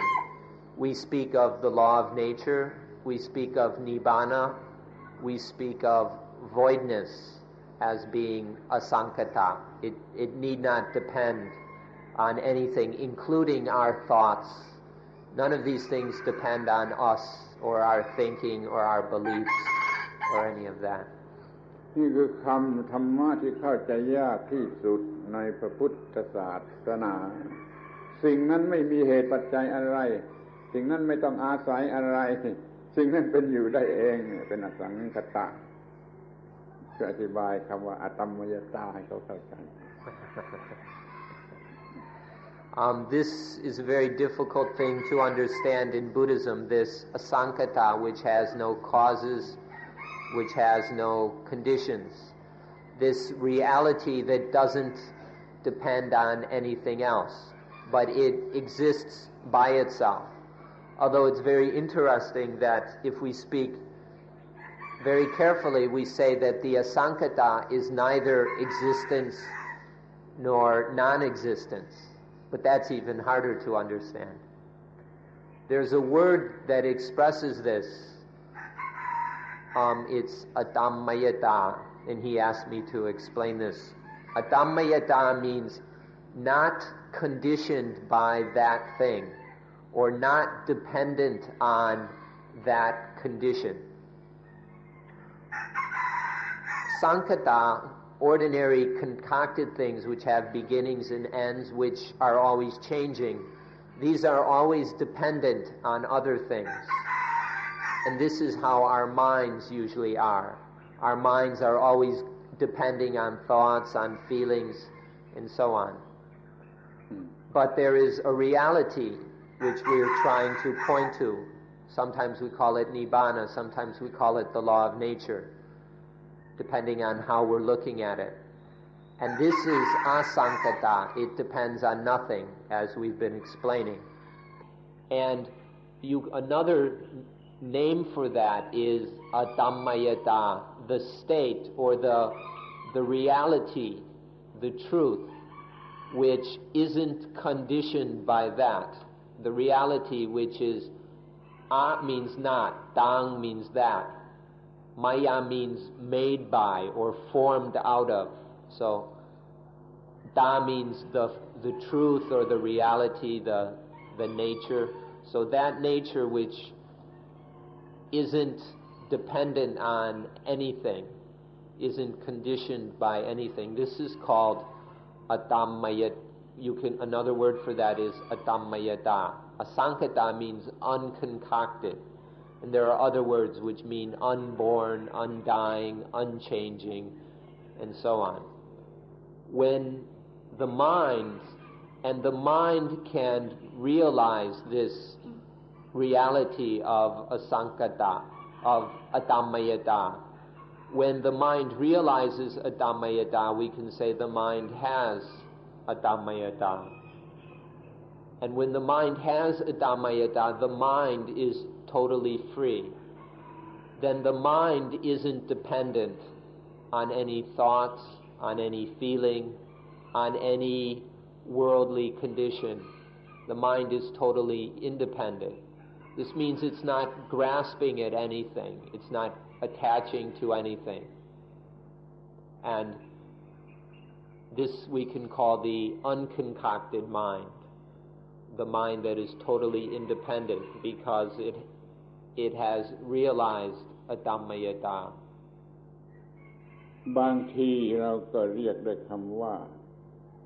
บรมธรรมปรมธรรม supreme being supreme being supreme ก็พอแล้วไม่ต้องมี supremist supreme being บรมธรรมคือสิ่งนั้นคืออสังขตะ Sometimes we call this the Paramadhamma. The Parama means supreme, that which there is nothing higher or beyond. And the Paramadhamma can be translated the supreme thing. This is another name for Nibbana, the supreme thing. There's nothing beyond it, nothing higher than it. ภาษาอังกฤษมี supreme supreme ใช่ไหมมีไหม ไม่ต้องมีนะ supreme อย่างเดียวพอแล้ว So in English you have the words more supreme and most supreme, which is getting carried away. There's only the supreme thing. นั่นแหละเป็นกอดที่แท้จริงอันนั้นแหละถ้าจะมีกอดตามหลักพุทธศาสนาอันนั้นแหละเป็นกอดตามหลักพุทธศาสนาถ้ากอดบางอย่างอยู่ใต้เหตุใต้ปัจจัยขอร้องได้จ้างได้ให้สินบนได้นี่ไม่ใช่กอด Some people have an idea of God that God you pray to and ask for things from God. But you should understand that a God that depends on human prayers or a God that depends on human worship, a God that can be bribed by sacrifices or by offerings or by singing songs or ceremonies or rituals, that isn't God. Or that's not the God. It might be somebody else's God, but it's not the God of Buddhism. If you use the word God in terms of Buddhism, it's this thing which is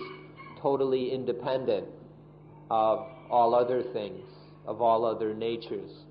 And so it can't be bribed. It's not affected by our worship, by our prayers, or anything like that. It's independent of anything human beings can do. ไม่ขึ้นอยู่กับอะไรไม่เกี่ยวเนื่องอยู่กับอะไรไม่อาศัยอะไรคำนี้อธิบายยาก To say that it's not dependent on anything, it doesn't rely on anything, it's not associated with anything. These words are hard to explain. นั่นคือความหมายที่แท้จริงของคำว่า supreme supreme. This is the true meaning of the word supreme.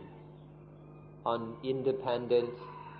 needn't rely on anything, unlimited by anything.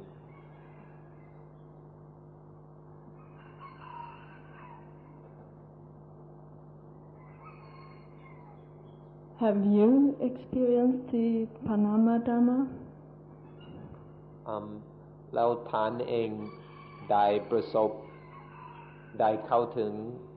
ปรมธรรมปัญหาส่วนตัวตอบไม่ได้ไม่ตอบปัญหาส่วนตัวเป็นเรื่องส่วนตัวเป็นปัญหาส่วนตัวไม่มีคำตอบ We don't answer personal questions. We're not here to talk about individuals, and so we have no answer to such personal questions.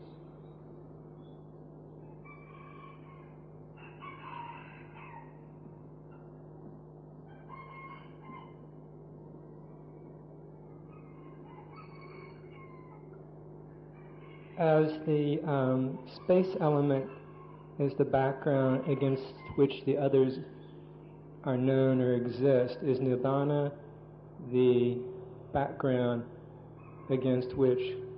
conditioned phenomena exist? Could you say that once more? As the space element is the element against which the others exist as a background foreground, is Nibbana the background against which conditioned phenomena exists? ที่เคยว่าอากาศธาตุรองรับธาตุอื่นๆเราสำหรับพระนิพพานจึงยอมรับซึ่งสังคตะทั้งหลายถูกไหมคนละความหมายว่างอย่างอากาศธาตุเป็นอิเลเมนต์อันหนึ่งแล้วก็ว่างเพื่อให้สิ่งต่างๆอาศัยอยู่ได้แต่พระนิพพานมันว่างมากกว่านั้นมันว่างจนไม่เป็นอะไรได้เพราะไม่มีปัจจัยอะไรปรุงแต่งมันว่าง The meanings are different. The agasa dhatu, the space element, is void so that other things can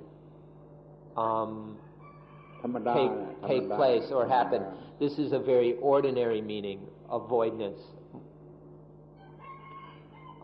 Whereas Nibbana is totally void. Its voidness doesn't relate to other things the way the voidness of the space element relates to the other elements. So แต่โดยเฉพาะเราหมายเอาว่างจากกิเลสว่างจากความทุกข์ว่างจากปัญหาว่างจาก burden of life ว่างในอย่างนี้เราจะเอามาเป็นความหมายของคำว่านิพพาน For the meaning of Nibbana, it is to be void of defilements. When we use the word void, it means to be void, empty, but also free from. And so, to be void of defilements, to be void of dukkha, to be free from me and mine, to be void of and free from all problems, from all burdens. This is the meaning for Nibbana. มีอยู่โดยไม่ต้องมีความมีเข้าใจไหมมีอยู่โดยไม่ต้องมีความมีว่าอย่างนี้ Existing such that there's no need for existence. Being so where there's no need to be. Existing without existing นั่นคือว่าอย่างนี้ So voidness is existing without any existing. Do you understand? Absolutely not. ได้ Absolute thing ถูกแล้ว Absolute thing. All Sankata things exist in order to exist. And then they don't last very long. But Nibbana doesn't need to exist. Its existence is totally different. And so it's the absolute thing. And it doesn't fall apart. Walking without the walker นั่นคือว่า Walking without the walker is to be void. Void of defilements, void of me and mine, void of dukkha, void of burdens.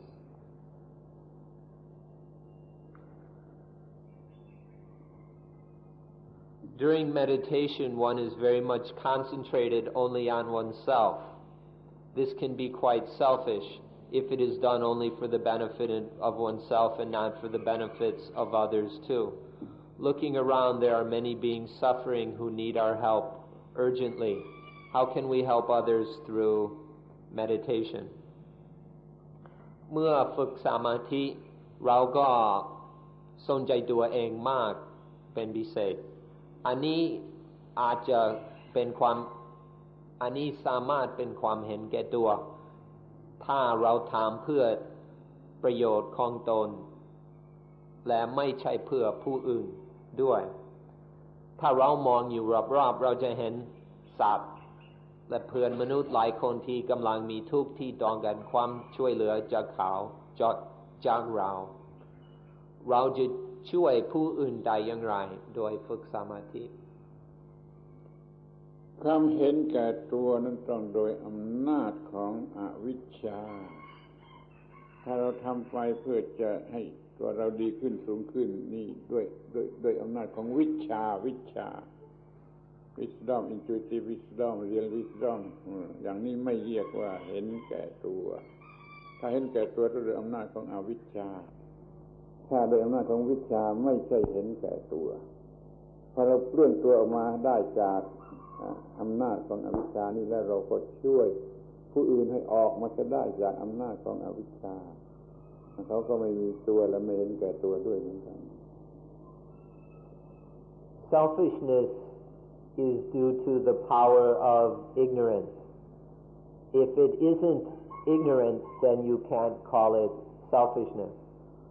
So when it's not ignorance, but instead is through the power of mindfulness and wisdom, then we don't call it selfishness. So if one is helping oneself with ignorance, that is selfish. But if one is truly helping oneself with wisdom, you can't call that selfish. And so when we free ourselves from ignorance,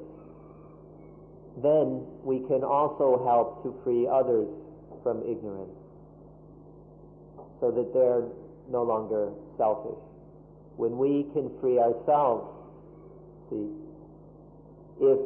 it's wise, one frees oneself from selfishness, and then one can help others to free themselves from selfishness. ถูกแล้วทีแรก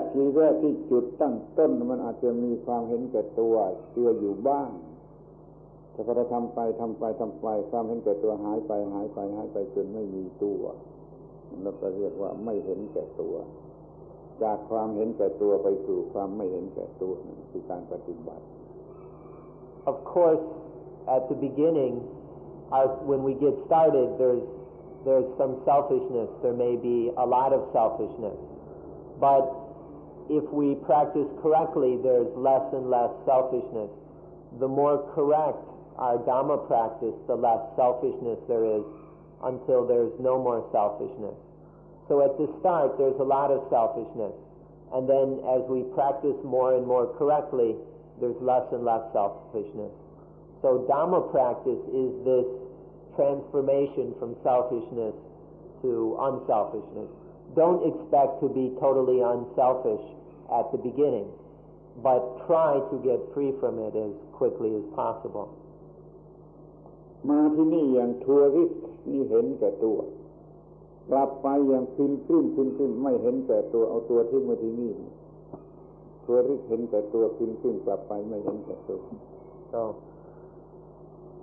if you came here as a tourist, you came selfishly.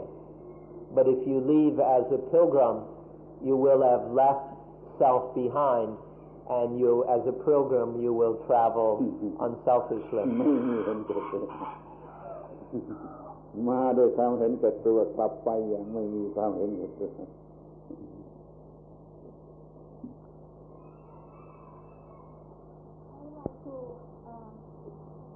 I would like to ask more about Nibbana. Can we say that Nibbana is a kind of dhatu? อยากจะถามว่านิพพานนั้นเป็นธาตุอย่างใดอย่างหนึ่งหรือไม่ก็บอกวันก่อนพูดกันนิพพานทุกอย่างเป็นธาตุเพราะอย่างนี้เรียกว่าทุกอย่างเป็นธาตุไม่มีอะไรที่ไม่ใช่ธาตุคำว่าธาตุในภาษาบาลีโดยเฉพาะพุทธศาสนามีความหมายอย่างนี้ทุกอย่างเป็นธาตุหมดความผิดความถูกความดีความชั่วทุกตัวอย่างเป็นธาตุไม่มีอะไรที่ไม่ใช่ธาตุนิพพานก็เป็นอสังกัตธาตุ The other day we said that there isn't anything which isn't a dhatu or element. So of course Nibbana is a dhatu, an element also. When we were talking about asankata, Nibbana is called the asankata dhatu. You can call it the Nibbana dhatu. You can call it the voidness dhatu, or the quenching Nirodha dhatu, which is the dhatu which doesn't depend on other dhatus, whereas all other dhatus are sankata. They depend on, they're changed by, they're influenced by other dhatus. So Nibbana is, in the meaning of element or dhatu in Buddhism, Nibbana is an element because everything is an element. เรามีคำว่าธาตุหรือดิเนี่ยเฉพาะในพุทธศาสนาของเราคำว่าธาตุความหมายพิเศษเฉพาะในพุทธศาสนาความไม่มีความมีก็เป็นธาตุความไม่มีก็เป็นธาตุความมีก็ไม่ใช่ไม่มีก็ไม่ใช่ก็ยังเป็นธาตุธาตุแห่งความมีธาตุแห่งความไม่มีธาตุแห่งความมีก็ไม่ใช่ไม่มีก็ไม่ใช่แต่จริงความกว้างถึงอย่างนี้สำหรับคำว่าธาตุ Now this is the Buddhist understanding of the words element or dhatu. So you won't find the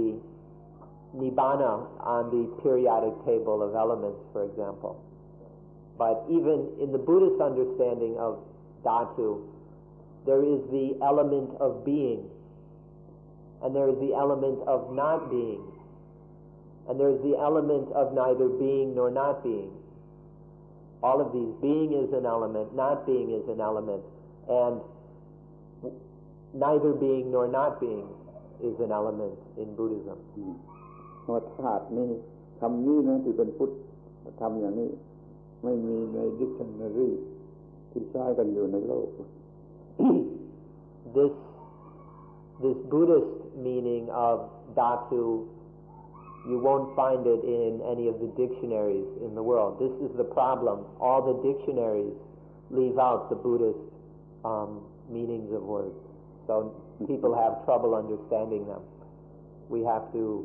improve our dictionaries a little bit. แปลกนะธาตุแห่งความมีธาตุแห่งความไม่มีธาตุแห่งความมีก็ไม่ใช่ไม่มีก็ไม่ใช่ It's a little strange, isn't it? The existence element,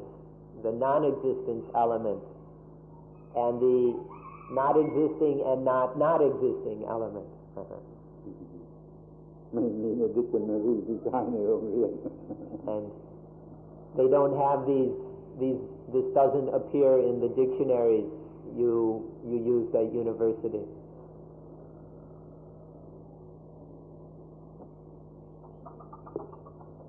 Is all of life suffering, or is suffering something that just happens occasionally? Right now, I don't feel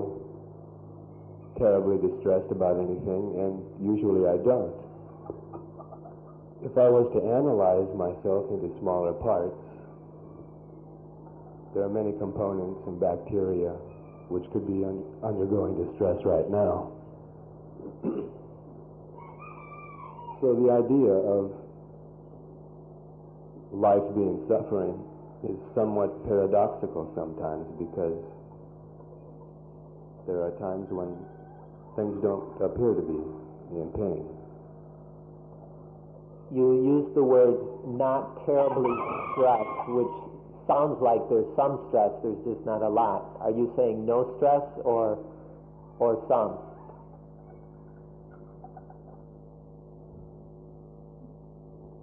Enough for me to recognize it as myself as being in pain. Right? You don't feel any right now? No, on a large aggregate level, the way I'm experiencing myself right now, I don't feel suffering. Okay. I could find some, I suppose, if I looked hard enough and I was meditating, but without a lot of thought and analysis, I just feel okay right now. Okay. Well, he's not asking you to create suffering for yourself. ชีวิตคือความทุกข์หรือชีวิตมีแต่ความทุกข์หรือเราเป็นแต่ทุกข์เป็นครั้งคราวไม่ใช่ตลอดเวลาคือโดยปกติอย่างเดียวนี้เขาก็บอกว่าไม่ค่อยรู้สึกเป็นทุกข์อะไรถ้าเราไปแยกแยะส่วนประกอบของร่างกายของอะไรมันอาจจะมีจุลินทรีย์อาจจะมีเส้นบางตัวที่กำลังถูกบีบคั้นอะไรบ้างแต่ในรวมทั้งหมดก็ไม่ค่อยรู้สึกเป็นทุกข์ถ้าไปดูมากๆหรือคิดมากๆอาจจะให้มันเป็นทุกข์ได้แต่ก็ไม่ค่อยรู้สึกเป็นทุกข์ชีวิตเป็นแต่ความทุกข์หรือมันเป็นแต่นิดๆหน่อยๆตามครั้งคราวชีวิตจะเป็นความทุกข์หรือไม่เป็นความทุกข์แล้วแต่ว่าเราจะจัดมันเราจะทำมันเรามีวิธีที่จะจัดให้ไม่เป็นทุกข์ก็ได้ถ้าเราต้องการจะเป็นทุกข์เราก็จัดให้มันเป็นทุกข์ก็ได้ที่เรามาศึกษาธรรมะปฏิบัติธรรมะนี่เรามาจะเรียนวิธีที่จะจัดให้ชีวิตไม่เป็นทุกข์เราไม่อาจจะกล่าวว่าชีวิตเป็นทุกข์หรือไม่เป็นทุกข์แต่ถ้าถือตามธรรมดาทั่วไปมันเป็นทุกข์เพราะเรามันโง่อย่างมันโง่กันอยู่ทุกคนชีวิตมันก็เลยเป็นทุกข์แต่ถ้าเราฉลาดขึ้นมาเราไม่โง่ชีวิตเราไม่ต้องเป็นทุกข์เราอย่าไปพูดว่าเป็นทุกข์หรือไม่เป็นทุกข์ถ้าเป็นทุกข์ก็เป็นทุกข์สำหรับคนธรรมดาที่ไม่รู้ธรรมะwhether life is dukkha or not depends on how we hold it, how we use it, how we deal with it. If there is a way of managing life so there is no dukkha, and there's a way of managing life so that it is dukkha. So we come to study Buddha Dhamma so that we can live life in a way that there's no dukkha. If we hold on to it in a certain way, there for sure will be pain, stress, dukkha. But if we don't, if we hold on it in another way, there's nothing painful or stressful about it. ชีวิตใดยังอยู่ภายใต้อิทธิพลของความเป็นบวกหรือความเป็นลบชีวิตนั้นต้องเป็นทุกข์ถ้าชีวิตใดได้รับการพัฒนาจนสูงสุดจนอยู่เหนือความเป็นบวกและความเป็นลบแล้วชีวิตนั้นไม่เป็นทุกข์นี่มันแล้วแต่เราจะจัดให้มัน Any life which is still under the influence of positive and negative will suffer, will experience pain. But any life which is free of the influence of positive and negative will have no dukkha. ขอให้ถือว่าการปฏิบัติธรรมะเนี่ยมาเรียนมาศึกษาเพื่อจะยกชีวิตให้อยู่เหนือความทุกข์เหนือ positive and negative. So we suggest that you consider this study and practice of Dhamma to be a lifting life above positive and negative. Take life and lift it above the influence of positive and negative. ชีวิตใดยังต้องหัวเราะยังต้องร้องไห้อยู่หรือว่ายังต้องดีใจยังต้องเสียใจอยู่ชีวิตนั้นมันยังต้องเป็นทุกข์ต้องอยู่เหนือนั้นจึงต้องเป็นทุกข์ Any life which still must laugh and must cry is a life where there is suffering. Any life that still must be sad and glad is a life where there is still suffering. To be free, life must be above having to laugh and having to cry, be above gladness and sadness. บางคนเห็นจะเห็นว่าไม่สนุกถ้าพ้นชีวิตที่หลุดพ้นก็แล้วจะไม่สนุกก็ได้คนธรรมดาจะเห็นว่านิพพานไม่มีรสชาติไม่มีความหมายสู้อยู่ในโลกนี้ไม่ได้เต็มไปด้วยความสนุกเต็มไปด้วยรสชาติมีรสชาติแปลกๆนี่ระวังให้ดี Some people will say that doesn't sound like much fun. It's not as exciting as living in the world. Some people think that nibbana is bland, is tasteless, that for them it isn't any fun, that it can't beat the ups and downs of worldly existence. Of course, everybody can think what they wish, but one should be very careful. นิพพานไม่มีเหล้าไม่มีเต้นรำคนโดยมากเลยไม่อยากไปนิพพาน Nibbana has no booze. Nibbana has no dancing. And so most people aren't interested in Nibbana. If there's no beer in Nibbana, most people don't want to go.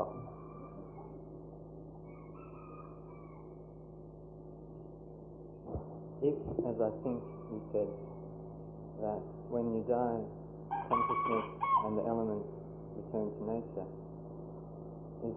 that's regardless of whether you've attained Nibbana, then or not, then for what reason would a person strive very hard to obtain Nibbana? If he can strive for material wealth or kill people to get what he wants, or she, and then the same thing happens when they die? สำหรับเขาฟังว่าเมื่อตายแล้วธาตุมันก็แจกจ่ายกลับไปสู่ธรรมชาติถ้าอย่างนั้นทำไมเราจะอุตส่าห์อดทนลำบากเพื่อเข้าถึงนิพพานเมื่อในที่สุดมันจะจบอย่างเดียวกันคนที่ไม่สนใจนิพพานไปกอบโกยเงินไป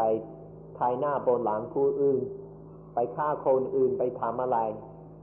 ในที่สุดเขาก็ได้เหมือนกัน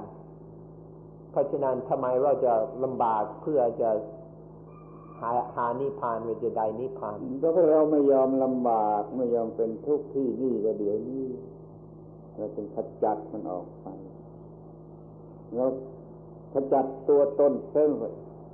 ความรู้สึกว่าเส้นว่าตัวตนอีกเกิดจากคอนเซปต์ออฟอีโก้นี่ดับมันเสียปัญหาก็หมดที่นี่ไม่ต้องรอต่อตายแล้ว because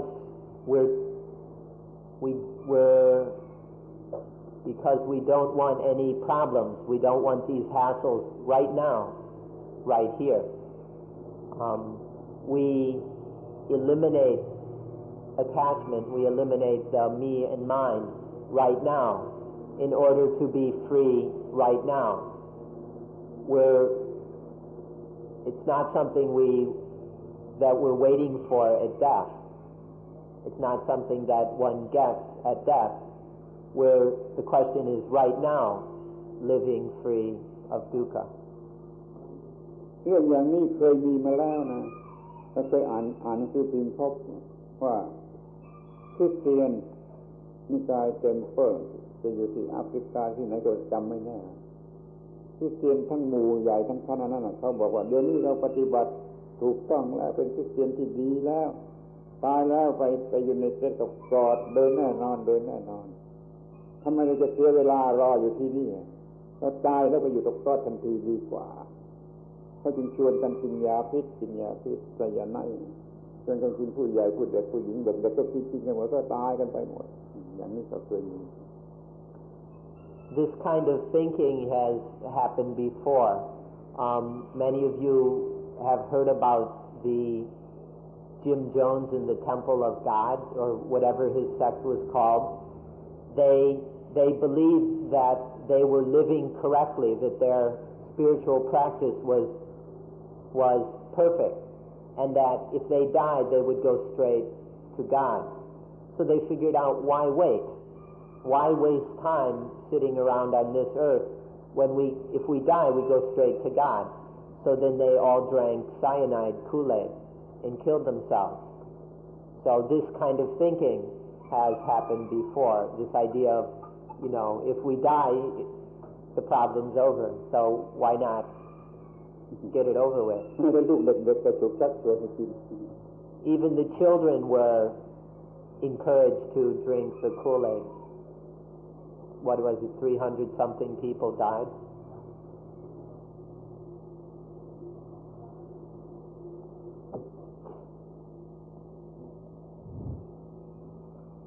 Is it absolutely necessary to experience dukkha in order to realize nibbana? And if yes, why and to what extent? จำเป็นไหมครับที่จะต้องประสบทุกข์ในการที่จะเข้าถึงนิพพานถ้าจำเป็นที่จะต้องเป็นทุกข์มันมากขนาดไหน ความทุกข์เรารู้จักกันอยู่ทุกคน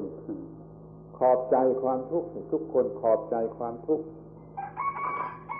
มันไล่เราไปหานิพพานขอบใจความทุกข์ดีกว่าเราทนอยู่ไม่ได้เราขอบใจความทุกข์เพราะความทุกข์ไล่เราไปหานิพพานคือดับทุกข์ที่เจอ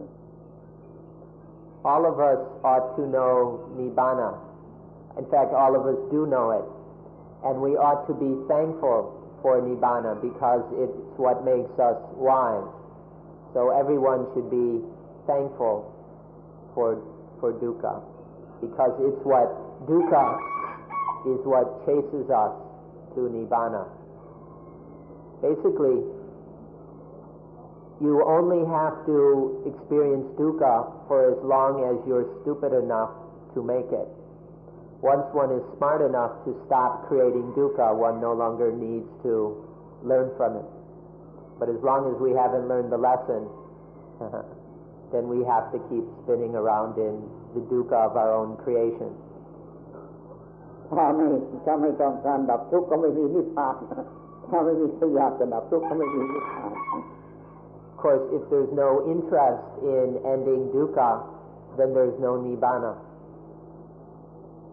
ถ้าเราไม่เป็นทุกข์เราก็ไม่ต้องการพระเจ้าเราต้องการพระเจ้าช่วยเราให้พ้นทุกข์